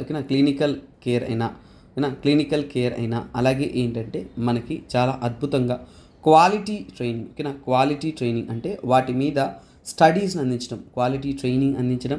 తర్వాత తీసుకుంటున్నారు అంటే R&D, నూతనమైన పద్ధతుల మీద, నూతనమైన ఇన్నోవేషన్స్ మీద వారి యొక్క రీసెర్చ్ అనేది కూడా అద్భుతంగా అనేది చేస్తూ ఉన్నారు. సో అందుకనే వన్ ఆఫ్ ద చీఫ్ ఇన్స్టిట్యూషన్గా అనేది మన ఇండియాలో అనేది ఉంటుంది. సో వీరి యొక్క అకాడమిక్ సిచ్యువేషన్ తీసుకున్నారు అంటే 1994లో ఈ నిమ్హాన్స్ని ఏంటంటే డీమ్డ్, వీరి యొక్క బ్రాంచెస్ చాలా ఉన్నాయి, ఇన్స్టిట్యూషన్ చాలా ఉన్నాయి, డీమ్డ్ యూనివర్సిటీగా అనేది వారు మార్చారు. తర్వాత ఏంటంటే సో దీన్ని ఇంకా మనం ఇంపార్టెంట్గా దీన్ని ఇంప్లిమెంట్ చేయాలి అనే దానికోసం 2012లో, ఓకేనా, 2012లో ఏంటంటే దీనికి సపరేట్గా ఏంటంటే ఒక స్టేటస్ అనేది ఇవ్వడం జరిగింది. ఓకేనా, స్టేటస్ అనేది అంటే నిమ్హాన్స్ యాక్ట్ అంటారు. ఓకేనా, నిమ్హాన్స్ యాక్ట్ అంటే స్టాచ్యుటరీ స్టేటస్ అనేది ఇవ్వడం జరిగింది. అంటే మన ఇండియా పరంగా, ఓకేనా, national importance, institute of national importance. ఏం స్టేటస్ ఇచ్చారు? Institute of national importance. మన భారతీయ దేశ పరంగా కూడా ఏంటంటే ఇది చాలా ఇన్స్టిట్యూట్ ఆఫ్ నేషనల్ ఇంపార్టెన్స్ అనేది వాళ్ళు క్లియర్ కట్గా అనేది తెలిపారు. సో ఇలా మీరు కొన్ని విషయాలు ఇక్కడ ఈ పాయింట్స్ అన్నీ చదివిన తర్వాత మీకు కొన్ని పాయింట్స్ నేను చెప్తున్నప్పుడు ప్రతి ఒక్కటి కూడా మెయిన్స్ అండ్ ప్రిలిమ్స్ స్టాండర్డ్లో మన ఉంటుంది. కానీ ఈ మధ్య కాలంలో మీ అందరికీ ఒక నా సూచన ఏంటంటే ఎప్పుడు కూడా మెయిన్స్ లెవెల్లో ప్రిపేర్ అయితే ప్రిలిమ్స్ ఈజీ. ఒక్కసారిగా ఆలోచించండి, ప్రిలిమ్స్లో 5 స్టేట్మెంట్లు, 4 స్టేట్మెంట్లు, 3 స్టేట్మెంట్లు, 2 స్టేట్మెంట్లని ఇస్తున్నారు. అంటే స్టేట్మెంట్ అంటే ఏంటి? ఆ స్టేట్మెంట్స్ని చదివితే అదే డైరెక్ట్గా పోయి మెయిన్స్లో రాయడమే, అంతే కదా. మెయిన్స్లో కూడా మీరు మినిమం స్టేట్మెంట్ ఓరియంటెడ్గా రాయాల్సి ఉంటుంది. అదే కదా ఇప్పుడు ప్రిలిమ్స్లో కూడా ఇస్తున్నారు. అంటే మీ యొక్క ప్రిపరేషన్ అనేది మెయిన్స్ ప్రిపేర్ అయితేనే ప్రిలిమ్స్ అవుతుంది అనే పరిస్థితికి వచ్చేసింది. సో అందుకనే చూడండి, ఇక్కడ చూడండి, ఇన్స్టిట్యూట్ ఆఫ్ నేషనల్ ఇంపార్టెన్స్ అనే పదం ఇక్కడ క్రూషియల్. ఎందుకంటే మీరందరూ కూడా చదువుతున్నారు అంటే దీని మీద కొద్దిగా ఎక్స్ట్రా వర్క్ చేయండి. ఇన్స్టిట్యూట్ ఆఫ్ నేషనల్ ఇంపార్టెన్స్ అనేది దేన్ని అంటాము, ఎందుకు అంటాం, వేటిని అంటున్నాం అనేది ఒక్కసారిగా చదవండి. లేదంటే మెయిన్స్ క్వశ్చన్ ఓరియంటెడ్గా నేను చెబుతున్న వాటి మీద మీరు ప్రాక్టీస్ చేయండి. ఎలాగంటే సో చూడండి, which of the following are the institutes of national importance and how అనేది అడుగుతారు. అది ప్రిలిమ్స్ అయినా సరే లేదంటే మెయిన్స్ అయినా సరే. కానీ మెయిన్స్ లెవెల్లో ప్రాక్టీస్ చేసి చూడండి, కొన్ని పేర్లు రాసుకోండి. వీలైతే దాన్ని మీరు కమెంట్ సెక్షన్లో కూడా కమెంట్ చేయండి. That will help you for more learning. అలాగే మీరు నేర్చుకోవడం మాత్రమే కాకుండా మిగతా వారికి కూడా నేర్పించడంలో అనేది అద్భుతమైన ఒక ఇన్నోవేటివ్గా ఉంటుంది. So kindly keep comment about this things, ఓకేనా. తర్వాత అలా మానసికంగా మనకి ఇబ్బందిగా ఉంటున్నప్పుడు, కొద్దిగా టార్చర్స్గా ఉన్నప్పుడు, చికాక్గా ఉన్నప్పుడు అలా చల్లటి మబ్బు వచ్చి ఒక చల్లటి చినుకులు, వర్షాలు, అద్భుతంగా ఒక కూల్ బ్రీజ్ వస్తే ఎంత హాయిగా ఉంటుందండి. ఈ ఎండాకాలంలో చాలామందికి చికాగ్గా చాలా ఇబ్బందికరంగా ఉంది. సరే రెయిన్ వస్తే బాగుంటుంది అన్నప్పుడు మనకి ఇప్పుడు IMD, సో మన ఇండియన్ మెటీరియలాజికల్ డిపార్ట్మెంట్ తరపు నుంచి కూడా బే ఆఫ్ బెంగాల్లో ఒక అద్భుతమైన తుఫాన్ రానుందనేది సూచనలు ఇచ్చారు. సో ఆ టాపిక్లోకి వెళ్ళడానికి ముందు సో మీకు ఒక అనౌన్స్మెంట్. మీరు UPSC ఆప్షనల్ ప్రిపేర్ అవ్వాలి అనుకుంటున్నారా? మీకు అద్భుతమైన ఆప్షనల్స్ కావాలి అనుకుంటున్నారా? PSIR, sociology, anthropology, public administration, Telugu literature లాంటి అద్భుతమైన ఆప్షనల్స్ అనేది మీకోసం మనం అందిస్తూ ఉన్నాం నాన్న. సో అవి మీకు 30,000 రూపీస్ కాస్ట్తో మీకు అందుబాటులో అనేది ఉంటుంది. అలాగే మీరు EMI పద్ధతిలో కూడా జస్ట్ 5,000 నెలసరి కట్టుకుంటూ కూడా ఈ కోర్స్ కూడా మీరు పొందొచ్చు. తెలుగు రాష్ట్రాల్లో ఉంటున్న స్టూడెంట్స్కి తెలుగులో అర్థమయ్యే విధంగా క్వాలిటేటివ్గా మీకోసం మనం అందిస్తున్న అద్భుతమైన కోర్సెస్ ఇవి. సో తప్పకుండా ఎవరైతే ఈ యొక్క కోర్సెస్ కావాలి అనుకుంటున్నారో మర్చిపోకుండా వాటిని మీరు పొందగలరు. Okay students, so let us get in to the rain. So అద్భుతమైన వర్షంలోకి మనం ఎంటర్ అవుతాం. సో ఇక్కడ చూసుకుంటున్నారు అంటే చూడండి, ఈ సంవత్సరంలో మొట్టమొదటి తుఫాన్. సో మనం చెప్పుకోవడానికి చాలా ముఖ్యమైనది ఫస్ట్ సైక్లోన్. దానికి పేరు కూడా పెట్టేశారు, మోచా. ఏంటది? మోచా. సో రీసెంట్గా వెదర్ ఏజెన్సీ తరపు నుంచి ఒక అనౌన్స్మెంట్ అనేది చెప్పబడింది. సో మామూలు తుఫాన్ అయితే కాదు, సివియర్ సైక్లోనిక్ స్ట్రోమ్ అనేది బే ఆఫ్ బెంగాల్లో ఫామ్ అవ్వనుంది. పేర్లు మర్చిపోవద్దు, ఎగ్జామ్స్లో మీకు గుర్తిస్తారు. అలాగే సివియర్ సైక్లోనిక్ స్ట్రోమ్ అంటే ఏంటి అనేది కూడా అడగచ్చు. సో దాని గురించి నేను వస్తాను. ఫస్ట్ ఈ ఆర్టికల్ ఏంటో చూద్దాం. సో చూడండి, ఇండియన్ మెటీరియాలజికల్ డిపార్ట్మెంట్ తరపు నుంచి ఏంటంటే బే ఆఫ్ బెంగాల్లో లో ప్రెషర్ అనేది ప్రొవైల్ అవుతూ ఉంది. సో రానున్న కాలంలో ఇంకొక వారంలో ఏంటంటేనన్నా అత్యంత ఎక్కువగా పెద్ద వర్షాలతో మనకి సో ఈ యొక్క సైక్లోన్ వచ్చే అవకాశాలు ఉన్నట్టు తెలుపుతున్నారు. సో లో ప్రెషర్ ఏరియా అనేది యాక్చువల్గా ఏంటంటేనన్నా సో మెల్లమెల్లగా డెవలప్ అవుతూ, సో గుర్తుపెట్టుకోండి, ఒక సైక్లోన్ ఫామ్ అవడానికి ప్రారంభ దశలో ఏమొస్తుందంటే లో ప్రెషర్గానే ఫామ్ అవుతుంది. తర్వాత ఏంటంటేనన్నా మన జాగ్రఫీ క్లాసెస్లో ఆఫ్లైన్ క్లాస్లో అయితే అద్భుతంగా నేర్చుకుంటారన్న, ఆన్లైన్లో కూడా మీకు అద్భుతంగా అనేది నేను అందిస్తూ ఉంటాను. సో ఇక్కడ చూడొచ్చు, సైక్లోన్. సో సైక్లోన్గా మారుతుంది ఆ లో ప్రెషర్ అనేది తెలిపారు. సో ఇది ఎప్పటికి ఎక్స్పెక్టెడ్ అంటే మోస్ట్లీ మే 9వ తేదీ ఆ టైంకంతా కూడా, మే 9, మే 10 ఆ టైంకంతా కూడా ఇది చాలా వరకు సివియర్ సైక్లోనిక్ స్ట్రోమ్గా అనేది మారనున్నది అనేది చెప్తున్నారు. సో ఇలా మారడం వల్ల సో ఫస్ట్ ఆఫ్ ఆల్ ఏంటంటే it will relieve the temperature easing. So చాలా దారుణమైన టెంపరేచర్ అనేది కొద్దిగా రిలీవ్ అవుతామని చెప్తున్నారు. సో ఇక్కడ వారే అఫీషియల్గా డేటా ఇచ్చారు కాబట్టి మనం రాయాల్సిన అవసరం లేదు, అందుకని ఇక్కడే చూద్దామని చెప్పాను. సైక్లోనిక్ స్ట్రోమ్ అనేది ఏంటంటే 65 నుంచి 68 km/hలో గాలులు వేగంగా కొడుతూ ఉన్నాయంటే దాన్ని మనం ఏమంటామంటే ఓకేనా సైక్లోనిక్ స్ట్రోమ్ అంటాం. అదే అన్నిటికన్నా స్ట్రాంగెస్ట్ అతి వేగమైందంటే 222 km/h అంతకంటే వేగంగా వీచిన గాలులు వచ్చాయంటే దాన్ని సూపర్ సైక్లోనిక్ స్ట్రోమ్ అని అంటారు. సో అలాగే ఇప్పుడు మనకు రానున్నది ఏంటంటేనన్నా చాలా వరకు ఏంటంటే సివియర్ సైక్లోనిక్ స్ట్రోమ్ అంటున్నారు. సో అది ఏంటంటేనన్నా సో యాక్చువల్గా ఏంటంటే సో ఈ 89 నుంచి కూడా 117 ఓకేనా 89 నుంచి 117 km/h వేగంతో వస్తుందనేది చెప్తున్నారు. సో అలాగే ఇక్కడ చూడొచ్చు, సో ఈ ఇయర్లో ఇది ఫస్ట్ సైక్లోన్, అలాగే దాని పేరు మోచా అనేది మీరు గుర్తుపెట్టుకోవాలి. అలాగే ఈ సైక్లోన్ యొక్క పేరు ఎవరు పెట్టారంటే సో చూడండి, ఏమన్ దేశం నుంచి కూడా ఈ యొక్క సైక్లోన్కైనా నేమింగ్ అనేది చేయడం అనేది జరిగింది. సో ఇక్కడ మీ యొక్క ఆర్టికల్లో ఇచ్చిన ఇంపార్టెంట్ ఫ్యాక్ట్స్ అనేది మీకు చెప్పడం అనేది సరే, సైక్లోన్ గురించి కొన్ని విషయాలు మనం నేర్చుకుందాం. ఇది ప్యూర్ అండ్ ప్యూర్ జియోగ్రఫీలో క్లైమటాలజీలో మీకు వస్తున్న ఇంపార్టెంట్ ఆర్టికల్. ఓకేనా, జిఎస్ పేపర్ 1లో ప్రముఖంగా ఉంటుంది. ఫస్ట్ ఆఫ్ ఆల్ సైక్లోన్ అనే పదం. సో సైక్లోన్ అంటే ఏంటి సైక్లోన్ అంటే ఏంటంటే సో సెంటర్లో లో ప్రెషర్ ఉంటుంది, చుట్టువైపుల నుంచి ఎయిర్ అనేది తన వైపు సక్ చేస్తుంది. ఆ ఎయిర్ అనేది పైకి రైస్ అవుతుంది, రైస్ అయిన ఎయిర్ రొటేట్ అనేది అవుతుంది. ఓకేనా, సో ఇక్కడ ఎప్పుడు కూడా లో ప్రెషర్ అనేది ఉంటుంది. So simple thing, air mass ఇలా రైస్ ఇలా రొటేట్ అవుతూ ఉంటుంది. దాన్నే మనం ఏమంటామంటే సో కాల్డ్. ఓకేనా, సో దాన్నే మనం ఏమంటామంటే so that is what called as a cyclone. ఓకేనా, వెరీ సింపుల్గా చెప్తున్నాను, క్లాసెస్లో మనం డీటెయిల్గా తెలుసుకుంటాము. That is one thing. ఇక్కడ సైక్లోన్స్ అనేది మనకి చూడండి, నార్దర్న్ హెమిస్ఫియర్ సదర్న్ హెమిస్ఫియర్ అంటే ఏంటి సార్? సింపుల్గా భూమి గుండ్రంగా ఉండును, మధ్యలో ఈక్వేటర్ ఉండును. అలాగే దానికి నార్త్ సైడ్ ఉన్నదంతా కూడా నార్దర్న్ హెమిస్ఫియర్, సౌత్ సైడ్ ఉన్నదంతా కూడా సదర్న్ హెమిస్ఫియర్. సింపుల్. అలాగే నార్దర్న్ హెమిస్ఫియర్లో మనం తీసుకుంటున్నాము అంటే సో చూడండి చాలా క్లియర్గా ఏంటంటేనా సైక్లోన్స్ అనేది యాంటీ క్లాక్ వైజ్. ఓకేనా, యాంటీ క్లాక్ వైజ్ అనేది తిరుగుతుంది. క్లాక్ వైజ్ అంటే టిక్ టిక్ టిక్ అనే క్లాక్ ఏ వైపు తిరుగుతుందో అదే క్లాక్ వైజ్. మరి యాంటీ క్లాక్ వైజ్ అంటే దానికి ఆపోజిట్గా తిరిగితే అదే మన యొక్క యాంటీ క్లాక్ వైజ్ అన్నమాట. సో మరి సదర్న్ హెమిస్ఫియర్లో ఎలా తిరుగుతుందంటే అది క్లాక్ వైజ్. రెండిట్లో కూడా ఇలా డిఫరెంట్గా తిరగడానికి కారణం ఏంటి? కోరియాలిస్ ఎఫెక్ట్ అంటాము. సో వాటికి సంబంధితమైన స్టడీస్ అనేది మనం ఫర్దర్గా అనేది చూస్తాం. సో ఇక్కడ ఫస్ట్ సైక్లోన్ అనే పదం ఎలా వచ్చింది? సైక్లోన్ అనే పదం ముందు గ్రీక్ పదం. సో మన ప్రపంచ దేశాలన్నింటిలో కూడా అన్నిటినీ సైక్లోన్ అంటామా? లేదు. ఆస్ట్రేలియా విల్లి అంటాం, ఒక్కొక్క ప్రాంతంలో హరికేన్ అంటాం, కొన్ని ప్రాంతాల్లో వేరు పేరిట టైఫూన్ అని కూడా పిలుస్తాం. సో అవి ఎక్కడెక్కడ ఏ పేరులతో పిలుస్తారనేది మీరు కమెంట్ సెక్షన్లో కమెంట్ అనేది చేయాలన్నమాట.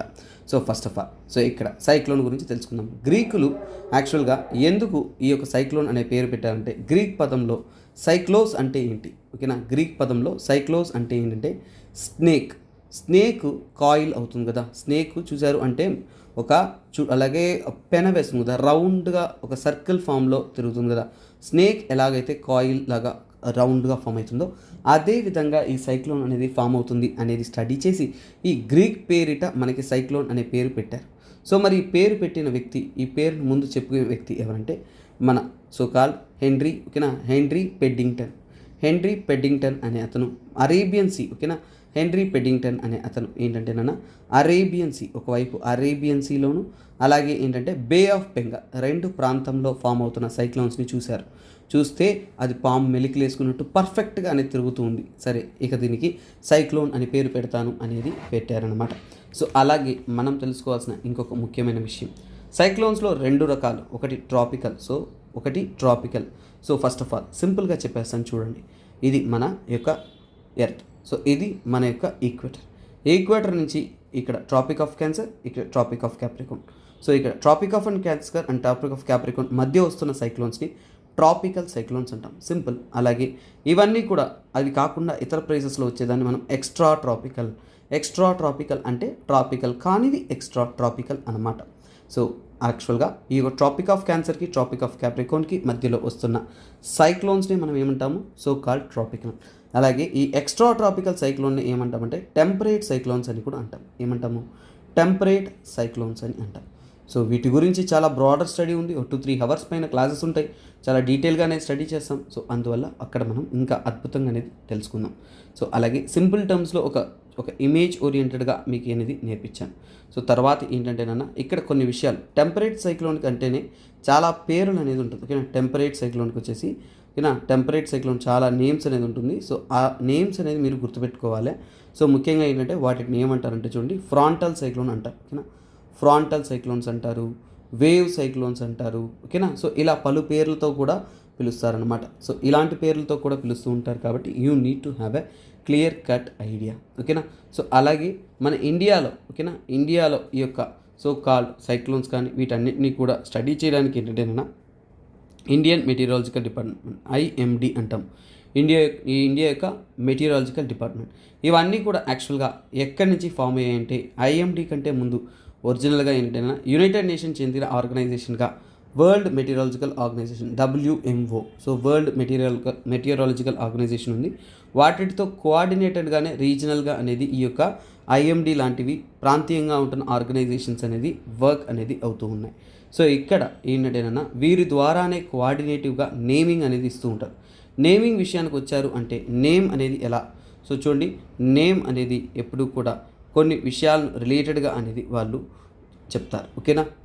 సో ఆ నేమ్కి కొన్ని కండిషన్స్ ఉంటాయి. ఏంటంటే న్యూట్రల్గా ఉండాలి, నేమ్ అనేది న్యూట్రల్గా ఉండాలి. అంటే ఏంటి న్యూట్రల్గా అంటే పాలిటిక్స్ని ఏదైనా కించపరిచే విధంగా అలా ఉండకూడదు, రిలీజియస్ నమ్మకాలని ఇబ్బంది పెట్టే విధంగా ఉండకూడదు, కల్చర్ని కించపరిచే విధంగా ఉండకూడదు, అలాగే జెండర్ని డిస్క్రిమినేట్ చేస్తున్నటువంటి విధంగా కూడా ఉండకూడదు. ఇవన్నీ కూడా వారు చెబుతున్న కండిషన్స్, వీటిని అనుసరించే నేమింగ్ అనేది చేస్తారు. సార్ ఇప్పుడొచ్చే సో సైక్లోన్ పేరు మీరు మోచా అన్నారే, సో ఇక రాబోయే సైక్లోన్ పేర్లు ముందే తెలుసుకోవచ్చా సార్? ఖచ్చితంగా తెలుసుకోవచ్చు. I will show it for you. That is one thing we can understand. So తర్వాత మీకు ఇంకొక ముఖ్యమైన విషయం, ప్రిలిమ్స్లో కన్నా కానీ సైక్లోన్ బేస్డ్ క్వశ్చన్ మెయిన్స్లో చాలా వచ్చింది. ఫర్ ఎగ్జాంపుల్ 2013లో ఏంటంటేనన్నా ఫైలిన్, ఓకేనా, ఫైలిన్ తుఫాన్ గురించి క్వశ్చన్ వచ్చింది. తర్వాత తీసుకున్నట్టు 2022లో కూడా లాస్ట్ ఇయర్ కూడా మీకు ఏంటంటే కలర్ కోడింగ్, ఓకేనా, కలర్ కోడింగ్ గురించి వచ్చింది, ఓకేనా, సైక్లోన్స్ యొక్క కలర్ కోడింగ్, అవి కూడా కరెంట్ అఫైర్స్ నుంచే వచ్చింది. ప్రతి సంవత్సరం కూడా మీ న్యూస్లో ఎప్పుడూ రెగ్యులర్గా ఉంటున్నది ఏంటంటే సైక్లోన్స్ ఉంటాయి.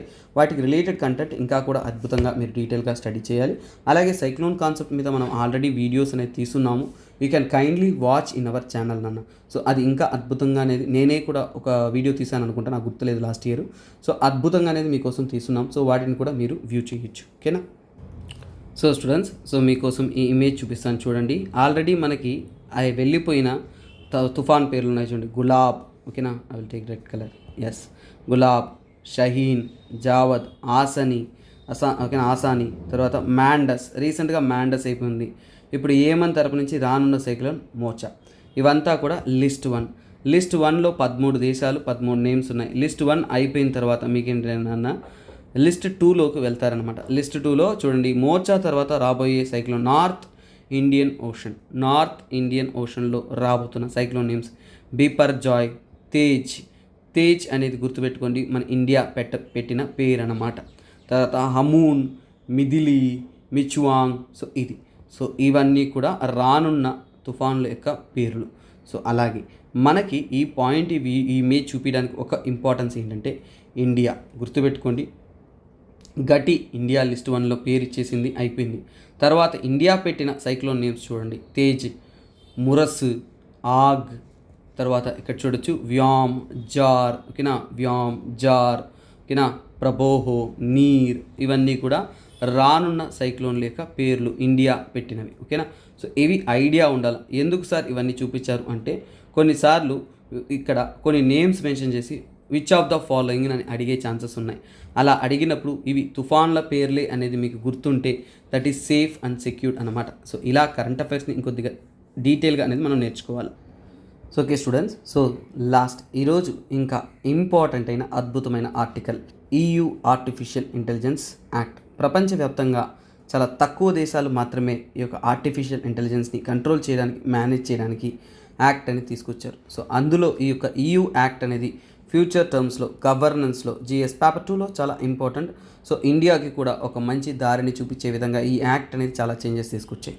సో ఫస్ట్ ఆఫ్ ఆల్ ఇప్పుడు మనం ఏంటంటేనన్నా, ఆర్టిఫిషియల్ ఇంటెలిజెన్స్ అంటే ఏంటి, మెషిన్ లెవెల్ లెర్నింగ్లో ఏంటంటేనన్నా మెషినే థింక్ చేసి ఒక డెసిషన్ తీసుకోగలిగిందంటే దాన్నే ఆర్టిఫిషియల్ ఇంటెలిజెన్స్ అంటాం. సో ఫస్ట్ ఆఫ్ ఆల్ ఏంటంటే మనం ఈ యొక్క ఆర్టిఫిషియల్ ఇంటెలిజెన్స్ ఏదైతే ఉంటుందో, ఓకేనా, ఆర్టిఫిషియల్ ఇంటెలిజెన్స్ ఏదైతే ఉంటుందో దాన్ని రెగ్యులేట్ చేయాల్సిన అవసరం ఏమొచ్చింది, ఓకేనా.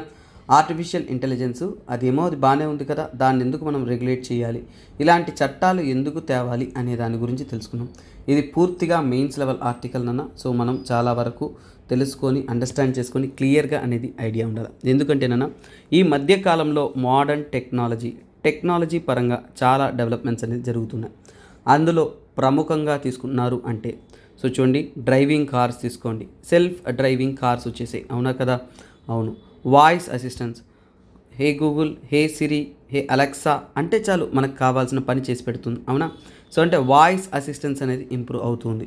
తర్వాత ఏంటంటేనా, మనకి డిటెక్టింగ్ ద క్యాన్సర్, మనకి క్యాన్సర్ ఉందా లేదా అలాంటి మెడికల్లో ఎవల్యూషనర్గా కూడా చాలా వరకు హెల్ప్ అవుతుంది.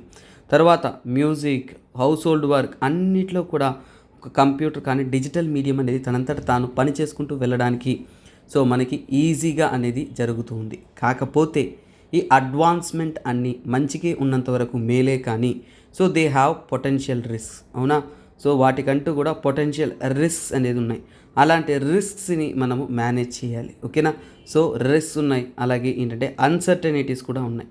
సో అన్సర్టనిటీస్ అంటే మనం ఊహించలేము. సో ఎలాంటి ప్రమాదాలు రావచ్చు, ఎలాంటి ప్రభావం క్రియేట్ చేయొచ్చు అనేది మనకి తెలియదు అన్నమాట. సో దీనికోసమే ఒక టర్మ్ అనేది ఉంది. సో చూడండి, చాలా వరకు కొన్ని UIస్ని ఏంటంటే బ్లాక్ బాక్సెస్గా డిసైడ్ చేస్తారు. సో చూడండి, కొన్ని విషయాలను మనము చాలా జాగ్రత్తగా అనేది ప్రిలిమ్స్ పాయింట్ ఆఫ్ వ్యూలో నేర్చుకుంటూ మెయిన్స్ ఆర్టికల్స్ నేర్చుకోవాలి. అందులో ఈ బ్లాక్ బాక్సెస్ అనేది ప్రిలిమ్స్.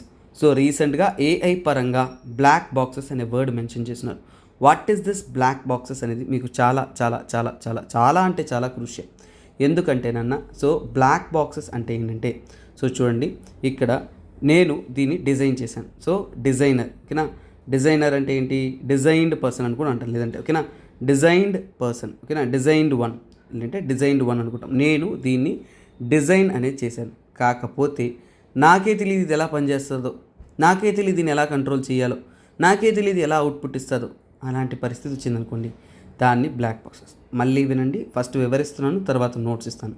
ఇక్కడ చూడండి, బ్లాక్ బాక్సెస్ అనేది ఏంటంటే, మనం ఇంతవరకు సినిమాల్లో ఏరోప్లేన్ యాక్సిడెంట్ అది వేరు, కానీ AIలో బ్లాక్ బాక్సెస్లో కేటగరైజ్ చేశారు. అంటే కొన్నిటిని సాఫ్ట్వేర్స్ని, కొన్ని AI టూల్స్ని, ఏంటి AI టూల్స్, ఆర్టిఫిషియల్ ఇంటెలిజెన్స్ టూల్స్ని మనం బ్లాక్ బాక్సెస్గా కన్సిడర్ చేస్తాం. దాన్ని ఏంటంటేనా, నేను దాన్ని తయారీ చేశాను, డిజైన్, బట్ నేనే అది ఎలా పనిచేస్తుంది, దాని లోపల ప్రాసెస్ ఏం జరుగుతుంది, అవుట్పుట్ ఎలా వస్తుంది చెప్పలేను అనమాట. అలాంటి AIలు కూడా ఉన్నాయి. ఏంటంటే అవి అంత అద్భుతంగా అనేది మాడిఫై చేసి డెవలప్ చేసి మారే సమయం అనేది వస్తుంది కాబట్టి. సో అలాగే designed one enable to tell, ఓకేనా. Designed one enable, so design one enable to explain what. So ఈ అడ్వాన్స్మెంట్ పెరిగిపోతుంది కాబట్టి enable to explain what process takes place, అసలు ఏం ప్రాసెస్ జరుగుతుంది అనేది చెప్పలేరు. తర్వాత సో వాట్ అవుట్పుట్ అనేది మనకి వస్తుంది అనేది చెప్పలేకున్నారు. సో ఏం టూల్స్ ఎలా ఫంక్షనింగ్ అనేది చెప్పలేని పరిస్థితిలో ఉన్నారు. అప్పుడు ఏంటి, సో తయారీ చేసిన అతనే కంట్రోల్ తప్పిపోయిందని చెప్పొచ్చా? అలాంటప్పుడు ఏంటంటే ఇలాంటి సిచ్యువేషన్స్లో ఏంటంటే చాలా వరకు ఏంటంటే మనకి దిస్ క్యాన్ లీడ్ టు మనకి ఏంటంటేనన్నా రిస్క్. సో దీనివల్ల ఏంటంటేనన్నా అన్ఎక్స్ప్లెయినబుల్ అంటే మనకు చెప్పలేము, ఊహించలేనటువంటి పరిణామాలు అనేది వస్తాయి. అన్ఎక్స్ప్లెయినబుల్ రిస్క్ అనేది, అలాగే పొటెన్షియల్ రిస్క్ అనేది ఉందనే చెప్తున్నారు. సో అలాగే ఇక్కడ చెప్పాలి అంటే కొన్నిసార్లు AI enabled facial recognition tools అనేది చాలా వరకు ఏంటంటే చాలా డెవలప్డ్ దేశాలు అనేది చాలా వరకు ఏంటంటే వారు సో కాల్డ్ పోలీస్లో అలాగే ఇంటెలిజెన్స్లో ఉపయోగిస్తున్నారు. సో ఈ AI enabled facial recognition tools ద్వారా ఏంటంటే ఫేక్ అరెస్ట్ లేదంటే రాంగ్ అరెస్ట్ అనేది చాలా వరకు జరుగుతున్నాయి అన్నమాట. ఇలాంటి ఇన్సిడెంట్స్ అనేది ఫేక్ అరెస్ట్ అనేది లేదంటే రాంగ్ అరెస్ట్ అనేది చాలా రిపోర్ట్ అయింది. అంటే ఏంటి, ఇవి చాలా చాలా చాలా రిస్క్ అనమాట.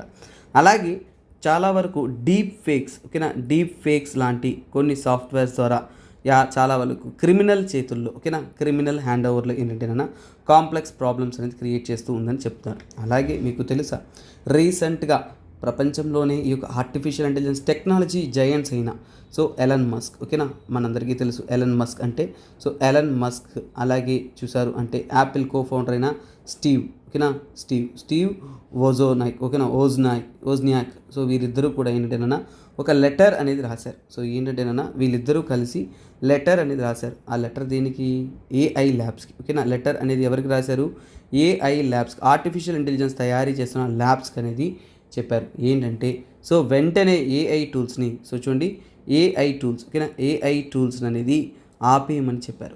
ఏఐ టూల్స్ని ఏంటంటేనన్నా స్టాప్ ట్రైనింగ్. సో వాటి మీద స్టాప్ ట్రైనింగ్ అనేది చెప్పారు. ఏంటంటే ముఖ్యంగా ఏంటంటేనన్నా రీసెంట్గా మీకు చాట్ జీపీటీ 4 వచ్చింది. చాట్ జీపీటీ 4 అనేది వచ్చింది. సో దీనికైనా కానీ అప్గ్రేడెడ్ మోడల్లో కొత్త మోడల్స్ని రిలీజ్ చేయొద్దు అన్నారు. ఎంతకాలము 6 months వరకు ట్రైనింగ్ని ఆపమన్నారు. ఎందుకు సార్ 6 months దీన్ని ఆపమన్నారు అంటే ఫస్ట్ ఆఫ్ ఆల్ ఏంటంటే ముందు ఈ ఏఐ టూల్స్ని స్టడీ చేయాలి. ముఖ్యంగా ఏంటంటేనన్నా సొసైటీ పట్ల సొసైటీకి అలాగే హ్యుమానిటీకి మనం ఎంత మాత్రం వాటిని కంట్రోల్ చేయగలము, ఎంత మాత్రం వాటి యొక్క ప్రభావం సొసైటీకి హ్యుమానిటీకి దానివల్ల పొటెన్షియల్ రిస్క్ ఉందా లేదా. పొటెన్షియల్ రిస్క్ అంటే ఏంటి, ఫ్యూచర్లో కానీ ఎప్పుడైనా కానీ ఎలాంటి సమస్యలైనా వచ్చే అవకాశం ఉందా అనేది తెలుసుకొని తర్వాత మీరు ఆ మేనేజ్ చేయగలమా లేదా. సో అలాగే రిస్క్ తెలుసుకొని if it is manageable, if it is controllable అంటే వాటిని మనం మేనేజ్ చేయొచ్చు, కంట్రోల్ చేసుకోవచ్చు అనే సమయంలో మాత్రమే వాటిని మీరు స్టడీ చేయండి, రిపోర్ట్ చేయండి అనేది చెప్పారనమాట. సో ఇదే ఈ యొక్క మెయిన్ థింగ్. సో అంటే ఏంటి, ఇప్పుడు ప్రపంచవ్యాప్తంగా కూడా ఏఐ టూల్స్ని కంట్రోల్ చేయాల్సిన రిక్వైర్మెంట్ అనేది చాలా చాలా ఇంపార్టెంట్ అనేది దీని ద్వారా మనకి అర్థమవుతుంది. తర్వాత ఏంటంటేనన్నా ఈ యొక్క ఏఐ యాక్ట్ అనేది యూరోప్లో ఇంట్రడ్యూస్ చేశారు, ఈయూలో ఇంట్రడ్యూస్ అనేది చేశారు. ఈ ఈయూ యొక్క ఏఐ యాక్ట్ యొక్క ముఖ్య అంశాలు ఏంటి. సో యాక్చువల్గా ఈ బిల్ అనేది ఎప్పుడు రెడీ చేశారంటే డ్రాఫ్ట్ అంటే తయారీ చేయడం. సో ఈ డ్రాఫ్ట్ అనేది 2021లోనే రూపొందించడం అనేది జరిగింది. తర్వాత ఏంటంటేనన్నా ఈ యాక్ట్ అనేది ముఖ్యంగా ఎందుకు ముఖ్య ఉద్దేశం అంటే ఏఐ ఫీల్డ్లో మనం చాలా వరకు ట్రాన్స్పరెన్సీ, ఏఐ ఫీల్డ్లో లేనిది ఏంటంటే ట్రాన్స్పరెన్సీ, అది ఎలా ఫంక్షన్ అవుతుంది, ఎలా చేస్తుంది అనేది చాలామందికి తెలియట్లేదు. సో ట్రస్ట్ ఉండాలి, తర్వాత అకౌంటబిలిటీ కూడా ఉండాలి. సో ఇప్పుడు కూడా ఏంటంటేనన్నా ఇవన్నీ సాటిస్ఫై చేస్తేనే మనం ఏఐ టూల్స్ని ప్రమోట్ చేయాలి అనేది చెబుతున్నారు. తర్వాత ఏంటంటేనన్నా అది మనకి హ్యూమన్కి సేఫ్టీ, సో హ్యూమన్కి సేఫ్టీ అష్యూర్ చేయాలి. తర్వాత హెల్త్ రిలేటెడ్ ప్రాబ్లమ్స్ కానీ రిస్క్ ఉండకూడదు, అలాగే ఫండమెంటల్ రైట్స్ని వైలేట్ చేయకూడదు, డెమోక్రటిక్ వాల్యూస్ని వైలేట్ చేయకూడదు. ఇవన్నీ ముఖ్య ఉద్దేశంగానే ఈ యొక్క డ్రాఫ్ట్ చట్టం అనేది కూడా రూపొందించారు. సో అలాగే ఏంటంటేనన్నా దీని ద్వారా ఏంటంటేనన్నా మన ప్రపంచంలో ఉంటున్న ఎథికల్ ఇష్యూస్ ఏవైతే ఉన్నాయో సో ఎథికల్ ఇష్యూస్ని అది ఎప్పుడూ కూడా ఇబ్బంది పెట్టే విధంగా అనేది ఉండకూడదు అనేది, అలాగే మనకి ఏంటంటేనా హెల్త్ అలాగే ఎడ్యుకేషన్, ఫైనాన్స్, ఎనర్జీ ఇలా డిఫరెంట్ సెక్టార్స్లో అనేది ఇది మెరుగ్గా సహాయపడాలి అనేది వీళ్ళు నమ్మారు. తరువాత ఏంటంటేనన్నా ఇక్కడ ఏఐ యాక్ట్ యొక్క మెయిన్ ఉద్దేశమే ఏంటంటే మనం ఏఐని ప్రమోట్ చేయాలి. ఓకేనా, ప్రమోట్ ఏఐ. ఓకేనా, సో వాళ్ళ మెయిన్ ఉద్దేశం ప్రమోట్ ఏఐ బట్ ఏంటి, బట్ మిటిగేట్ రిస్క్ అంటే ఏంటి, అక్కడ ఉంటున్న రిస్క్ ఏదైతే ఉంటుందో ఆ రిస్క్ని మనం సాల్వ్ చేసుకోగలగాలి. టెక్నాలజీ అనేది అంత మాత్రం మనకి ఏంటంటేనన్నా ఒక ఫీజిబుల్గా అనేది మనం ఏర్పరచుకోవాలి అనేది క్లియర్ కట్గా అనేది చెప్పారు. సో అలాగే ఏంటంటేనన్నా ఈ యొక్క ఏఐ యాక్ట్ అనేది మనకి ఈయూలో లాంచ్ చేశారు కాబట్టి మనకి అర్థం అవ్వాల్సింది ఏంటంటే మన ఇండియా పరంగా, ప్రపంచపరంగా ఇలాంటి ఏఐ యాక్ట్స్ ఏమన్నా ఉన్నాయా. సో అలా స్టడీ చేసుకున్నారు అంటే యూఎస్లో తీసుకున్నా అంటే no AI regulations, simple no AI regulation అంటే యూఎస్కి ఇంతవరకు కూడా ఎలాంటి రెగ్యులేషన్స్ అనేది రూపొందించలేదు అనేది వాస్తవం. కాకపోతే ఒక డ్రాఫ్ట్ బిల్ అనేది తీసుకొచ్చారు, అంటే ఒక బ్లూ ప్రింట్ అనేది తీసుకొచ్చారు. యూఎస్ వచ్చేసి ఒక బ్లూ ప్రింట్ అనేది తీసుకొచ్చారు. మనము ఏఐకి సంబంధితమైన ఒక బిల్ తేవాలి అనే దానికోసం ఏఐ బిల్ ఆఫ్ రైట్స్ అని అంటారు, AIBOR. సో అంటే వాళ్ళు ఇంట్రడ్యూస్ అయితే చేశారు. సో ఒక అవుట్లే అయితే తెచ్చారు. సో ముఖ్యంగా అక్కడ white house office of science and technology, so ఇక్కడ వైట్ హౌస్ ఆఫీస్ నుంచి కూడా సైన్స్ అండ్ టెక్నాలజీ నుంచి కూడా వారు ఒక బ్లూ ప్రింట్ అనేది స్టడీ చేశారు. అలాగే ఇప్పుడు ఏదైతే EU ఫామ్ చేసిందో దీని తర్వాత ఏంటంటేనన్నా దానికి సిమిలర్గానే వీళ్ళు కూడా దీన్ని కంట్రోల్ చేయడానికి ఒక యాక్ట్ తేవాలనేది గట్టిగా నమ్ముతున్నారు. తర్వాత చైనా విషయం తీసుకున్నారంటే ప్రపంచవ్యాప్తంగా కూడా చైనా యొక్క ప్రాముఖ్యత ఎక్కువ. ఎందుకంటే చూడండి, సో వరల్డ్లోనే world's first nationally binding, so అంటే దేశవ్యాప్తంగా కూడా వారి రూల్స్ అండ్ రెగ్యులేషన్ని ఉల్లంఘించే అవకాశమే లేదు. నేషనల్ వ్యాప్తంగా బైండింగ్ రెగ్యులేషన్స్ అనేది ఇంట్రడ్యూస్ చేశారు. ప్రపంచవ్యాప్తంగా ఈ ఏఐని మొట్టమొదటిసారిగా రెగ్యులేట్ చేసి ఒక చట్టాన్ని పాస్ చేసింది అంటే చైనా అని మనం చెప్పొచ్చు. వారు ఆ యొక్క ఆల్గారిథమ్స్ని, వాటిని, ఇన్ఫర్మేషన్ స్టోరేజ్ని ప్రతి ఒక్కటి కూడా చాలా స్ట్రాంగ్గా అనేది వాళ్ళు కంట్రోల్ అనేది చేస్తున్నారు. సో ఇక్కడ మనకి తెలుసు చైనా యొక్క స్టెప్స్ అంతా కూడా చాలా చాలా క్రూషియల్. అలాగే ఏంటంటేనన్నా డీప్ ఫేక్ ఇలాంటి ఒక సాఫ్ట్వేర్స్ ఏవైతే ఉన్నాయో వాటన్నిటినీ కూడా చాలా వరకు ఏంటంటేనన్నా వాళ్ళు అనలైజ్ అనేది చేస్తున్నారు. అలాగే ఆ అల్గారిథమ్స్, వాటి యొక్క అల్గారిథమ్స్ అనేది, వాటి యొక్క ఫంక్షనింగ్ అనేది ఎలా వర్క్ అవుతుంది అనేది కూడా వాళ్ళు స్టడీ చేశారు. మరి ఇండియా పరిస్థితి ఏంటి? ఇండియా గురించి తెలియకపోతే చాలా పాపం కదా. సో అందువల్ల దాని గురించి తెలుసుకుందాం. ఇండియా గురించి చూసుకుంటున్నారు అంటే ఇక్కడ మనకి ఏంటంటేనన్నా personal data information, so personal data protection bill. So మనం రీసెంట్గా ఏంటంటేనన్నా పర్సనల్ డేటా ప్రొటెక్షన్ బిల్ అనేది ఇచ్చాం. సో ఈ పర్సనల్ డేటా ప్రొటెక్షన్ బిల్ ఏదైతే ఉంటుందో ఈ బిల్ కూడా ఏంటంటే మన ఇండియాలో ముఖ్యంగా ఏంటంటేనన్నా, సో ఈ బిల్ అనేది ముఖ్యంగా మన ఇండియాకి ఏంటంటే ethical manner, so ethical responsible అంటే సో మనకి ఎథికల్ వాల్యూస్ని ఇస్తూ, రెస్పాన్సిబిలిటీని ఇస్తూ, ఎంతదా ఏఐ వచ్చినా కానీ మనకి బాధ్యతలు అనేది చాలా చాలా ఇంపార్టెంట్. అలాగే మనం తీసుకుంటున్నాము అంటే ఇండియా వైడ్ నీతి ఆయోగ్ తరపు నుంచి కూడా ఇండియా యొక్క ఏఐ స్ట్రాటజీ, ఎప్పుడు వేరే దేశం నుంచి ఒక ఆర్టికల్ చదువుతున్నప్పుడు కూడా ఇండియా గురించి మీరు క్లియర్గా తెలుసుండాలి. సో ఇక్కడ మన యొక్క నీతి ఆయోగ్ తరపు నుంచి కూడా ఒక 2018లో ఏంటంటే నేషనల్ స్ట్రాటజీ అనేది తెచ్చారు. That is what called as the national strategy on AI intelligence. So చూడండి, artificial intelligence national strategy on AI అనేది 2018లోనే తెచ్చారు. సో ఈ యొక్క నీతి ఆయోగ్ తరపు నుంచి ఒక ఐడియా ఏంటంటే వారు ఏఐ గ్యారేజ్ అనేది దేశవ్యాప్తంగా కూడా ఏఐ గరాజ్ అనేది ఒకటి ఎస్టాబ్లిష్ చేయాలి అనేది ఒక ప్లాన్గా అనేది పెట్టుకుంటూ ఉన్నారు. అలాగే మన యూనియన్ టెలికాం మినిస్టర్ ఎవరైతే ఉన్నారో సో వారు లా అండ్ రెగ్యులేషన్ ద్వారా ఏఐని మనం కంట్రోల్ చేయడానికి అనేది సో ఇక్కడ ప్రయత్నం చేస్తూ ఉన్నారు. కానీ స్పెసిఫిక్గా సపరేట్గా కొత్త చట్టం ఏదైనా రూపొందించాలంటే లేదు అనేది మనకి వాస్తవం. ఓకే గైస్, సో ఇలా మనం ఒక అద్భుతమైన ఆర్టికల్ని చాలా క్లియర్గా డీటెయిల్గా ఎగ్జామ్ పాయింట్ ఆఫ్ వ్యూలో అనలైజ్ చేసాం. ఈ పీడిఎఫ్స్ అనేది మీకు టెలిగ్రామ్ ఛానల్లో అనేది అందుబాటులో అనేది ఉంటుంది. సో ఇది ఎకనామీ రిలేటెడ్ ఆర్టికల్. ఈ ఆర్టికల్లో మీకు చెప్పాల్సిన ఒక విషయం ఓకేనా ఏంటంటే ఇక చూడండి, లాండ్రోమెట్ కంట్రీస్ అంటే ఏంటి? ఏం లేదు, సింపుల్గా చెప్తా చూడండి. ఇక్కడ ఈ ఇష్యూ ఏం లేదన్న, చాలా వరకు చూడండి రష్యన్ ఆయిల్ని బ్యాన్ చేశారు, శాంక్షన్ చేశారు. ఆ రష్యన్ ఆయిల్ని చాలా దేశాలు కొనట్లే. కానీ ఇండియాకి రష్యాకి మంచి రిలేషన్షిప్ ఉంది. సో మన ఇండియా, చైనా ఇవన్నీ కూడా రష్యా నుంచి ఆయిల్ అనేది తెప్పించుకున్నారు. సో ఇప్పుడు యూరోప్ డైరెక్ట్గా ఏంటంటే ఈ రష్యాతో అయితే కొనట్లేదు, కానీ ఇప్పుడు ఒక చీట్ కోడ్ లాగా ఇండైరెక్ట్గా ఇక్కడ ఇండియా నుంచి, చైనా నుంచి కూడా పెట్రోలియం ప్రొడక్ట్స్ అనేది కొంటున్నారు. అంటే ఇండైరెక్ట్గా ఏంటంటే సో ఇంకొక రూట్ని ఫాలో అవుతున్నారు అనేది ఇక్కడ చెబుతున్నారు. సో అందుకోసము ఇప్పుడు రీసెంట్ రిపోర్ట్లో ఏంటంటేనన్నా చూడండి, యూరోప్ వచ్చేసి రష్యాతో ఆయిల్ కొనట్లేదు, కానీ ఇక్కడ ఇండియా, చైనా రష్యాతో ఆయిల్ కొంటుంది. సో వీరు ఇండియా, చైనా దగ్గర నుంచి ఆయిల్ కొంటున్నారు. అంటే ఇండైరెక్ట్గా ఏంటి, ఇది ఒక నెక్స్ట్ రూట్ చూస్ చేసుకున్నారు. సో అలా కొన్ని 5 కంట్రీస్ ఒక రిపోర్ట్ వచ్చింది, అందులో 5 కంట్రీస్ని ఏంటంటే ఇలా ఓకేనా. సో ఆల్టర్నేటివ్ రూట్ దాన్ని ఏమంటారంటే ల్యాండ్రోమాట్ కంట్రీస్ అంటారు. సో ఈ పదము ఇంపార్టెంట్ ప్రిలిమ్స్ పాయింట్ ఆఫ్ వ్యూలో, అందుకనే దీన్ని ఇంక్లూడ్ అనేది చేశాను. ఓకేనా, ల్యాండ్రోమాట్ కంట్రీస్ అంటారు. ఈ ల్యాండ్రోమాట్ కంట్రీస్ అనేది 5 కంట్రీస్. అది ఏంటంటే అందులో ముఖ్యంగా ఇండియా కూడా ఉంది కాబట్టి మనకి ఇంకా ఎగ్జామ్ పాయింట్ ఆఫ్ వ్యూలో చాలా చాలా క్రూషియల్. ఇండియా కానీ, చైనా కానీ, టర్కీ కానీ. ఓకేనా, సో టర్కీ తర్వాత UAE, next comes your Singapore.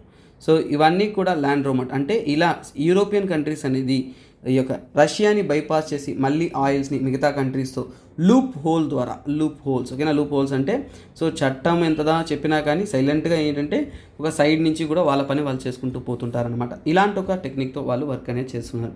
This is what important article. So అలాగే ఈ రోజు యొక్క క్వశ్చన్లోకి మనం వెళ్తాము. సో అంతకంటే ముందు ఈ ఆర్టికల్లో కూడా ఒక్క పాయింట్ చెప్పేస్తాను. So I want tell you something. So ఇక్కడ చూడండి, ఏక్తా హార్బర్, ఈ పాయింట్ గుర్తుపెట్టుకోండి. ఏక్తా హార్బర్ అనేది ఏంటి? సో మన డిఫెన్స్ మినిస్టర్ అయిన రాజ్నాథ్ సింగ్ గారు మాల్దీవ్స్కి అయితే వెళ్ళడం జరిగింది. అక్కడ ఫౌండేషన్స్తో శంకుస్థాపన చేశారు. కోస్ట్ గార్డ్ హార్బర్ అయిన మాల్దీవ్స్లో ఒకటి మన ఇండియా తరపు నుంచి కూడా మనం స్టార్టింగ్ అనేది చేస్తున్నాం, ఫండింగ్ అనేది చేస్తున్నాం, కోస్ట్ గార్డ్ హార్బర్. సో దాన్నే ఏమంటారంటేనన్నా ఏకతా హార్బర్. ఓకేనా, ఏకతా హార్బర్. సో అది మనకి చాలా చాలా చాలా చాలా ఇంపార్టెంట్. సో తర్వాత సో ఈరోజు యొక్క MCQ చూద్దామన్నా. MCQ అంటే ముందు మీకు అందరికీ కూడా ఒక ఇంపార్టెంట్ అనౌన్స్మెంట్. సో ఇక్కడ చూడండి, మీరు కరెంట్ అఫైర్స్ ప్రిపేర్ అవుతున్నారు అంటే సో చూడండి, హిందూ న్యూస్ అనలిస్ట్లో maximum articles I'm covering you with quality and prelims and mains perspective. కాకపోతే మీరు ప్రిలిమ్స్ రాస్తున్నప్పుడు హిందూ ఒకటి ఎప్పటికీ సరిపోదు, మెయిన్స్కి సరిపోతుంది అంటాను నేను. ఎందుకంటే ఎడిటోరియల్ ఒపీనియన్స్ చాలా బాగుంటాయి, అలాగే టెక్స్ట్ అండ్ కాంటెక్స్ట్ కూడా బాగుంటుంది. కానీ ప్రిలిమ్స్కి అయితే మీకు హిందూ సరిపోదు నాన్న. సో ఖచ్చితంగా మీరు రోజువారీగా కొత్త విషయాలు, చాలా కాన్సెప్ట్ చదవాలి, ఇంకా డీటెయిల్గా చదవాలి. అందుకోసమే down to earth, Indian express, PIB, Yojana, Kurukshetra ఇలాంటి సోర్సెస్ అనేది మీరు ఖచ్చితంగా ఫాలో అవ్వాలి, ఖచ్చితంగా చదవాలి. సో దాన్ని మీకు ఇంకా ఈజీగా చేసే విధంగా రెగ్యులర్గా రోజువారీగా మార్నింగ్ 8 AM నేనే క్లాసెస్ అనేది తీస్తున్నాను లైవ్గా 1 hour. సో ఆ యొక్క క్లాసెస్ యొక్క ఫీజ్ అనేది మీకు 5,000 రూపీస్ మీకు. ఓకేనా, సో లైఫ్ టైం వ్యాలిడిటీ కలిగిన కోర్స్. సో అందుకే సో అద్భుతమైన క్వాలిటేటివ్ కోర్స్ మీకు అందిస్తూ ఉన్నాం. ఎవరైతే సో ఇంట్రెస్టెడ్గా ఉన్నారో సో వారు ఈ కాంటాక్ట్ నెంబర్ని కాంటాక్ట్ అవ్వచ్చు, కోర్స్ అనేది తీసుకోవచ్చు. సో అలాగే ఈ కోర్స్ తీసుకున్న వారికి ప్రిలిమ్స్ రాస్తున్నప్పుడు ప్రిలిమ్స్కి ముందు 2 years కరెంట్ అఫైర్స్ రివిజన్ మీకు ఫ్రీగానే దొరుకుతుంది. 50 hours ఆఫ్ క్లాస్ అనేది అక్కడ మీకు అందుబాటులో ఉంటుంది. తర్వాత తీసుకుంటున్నారు అంటే చూడండి, UPSC జాగ్రఫీ అనేది నేనే పర్సనల్గా అనేది డీల్ చేస్తూ ఉన్నాను. సో ఆ కోర్స్ సపరేట్గా లైవ్ కానీ రికార్డెడ్ పద్ధతిలో మీకు కావాలి అనుకుంటున్నారు అంటే యూ కెన్ గెట్ ఇట్ నాన్న. దాని యొక్క ఫీజు కూడా ఇక్కడ ఇవ్వడం అనేది జరిగింది. ఈ కాంటాక్ట్ నెంబర్ని కాంటాక్ట్ అయ్యి తగినటువంటి ఇన్ఫర్మేషన్ అనేది మీరు పొందవచ్చు. ఓకే గైస్, సో అలాగే D-Day ఈస్ అప్రోచింగ్. సో మర్చిపోవద్దు, May 15 అంతా కూడా ఆన్లైన్ మెథడ్లో UPSC ఓకేనా, ఆన్లైన్ మెథడ్లో ఆన్లైన్ క్లాస్ తీసుకోవాలనుకుంటున్నారు అంటే UPSC కోర్స్. సో ఇక్కడ ఫీజ్ అనేది 60,000. తర్వాత మీకు ఫీజ్ అనేది మారిపోతుంది. Don't miss this opportunity. ఎందుకంటే 16th May నుంచి మీ యొక్క ఫీజ్ అనేది 10,000 అనేది చేంజ్ అవుతుంది. Okay guys, thanks for the day.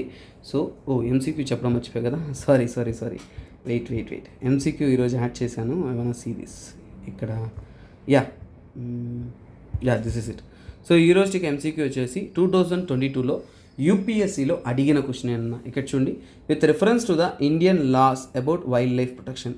So ఇప్పుడు అర్థమైందా, మనం వైల్డ్ లైఫ్ ప్రొటెక్షన్ లా గురించి మనం చదివి ఉన్నాం, చాలా వరకు అండర్స్టాండ్ చేసుకున్నాం. So that is what. So same question related question ఇది. సో మీ యొక్క వాల్యుబుల్ కమెంట్స్ అనేది కమెంట్ చేస్తూ ఉండండి. మినిమం 10 members అయినా పార్టిసిపేట్ చేయాలన్నా. అలాగే వీడియోని నెంబర్ ఆఫ్ పర్సన్తో షేర్ చేయండి. We need to build a community. మనం ఇంకా అద్భుతంగా మీ యొక్క సపోర్ట్తో కంటెంట్ ఇంకా క్వాలిటేటివ్గా మీరు చూడొచ్చు. ముందుకన్నా కానీ ఇంకా ఎక్కువ కంటెంట్ అనేది, ఎక్కువ కరెంట్ అఫైర్స్ ఎలిమెంట్స్ అనేది కంప్లీట్ చేయడానికి నేను ప్రయత్నం చేస్తూ ఉన్నాను. సో అలాగే మీ సపోర్ట్ కూడా చాలా చాలా ఇంపార్టెంట్ అన్న. Kindly keep supporting. Okay guys, this is me SPR signing off. Have a nice day. Video నచ్చిందంటే మీ యొక్క వాల్యుబుల్ కమెంట్స్ ద్వారా మీరు నాతో కమ్యూనికేట్ అవ్వచ్చు. Thank you guys, bye, take care, have a nice day.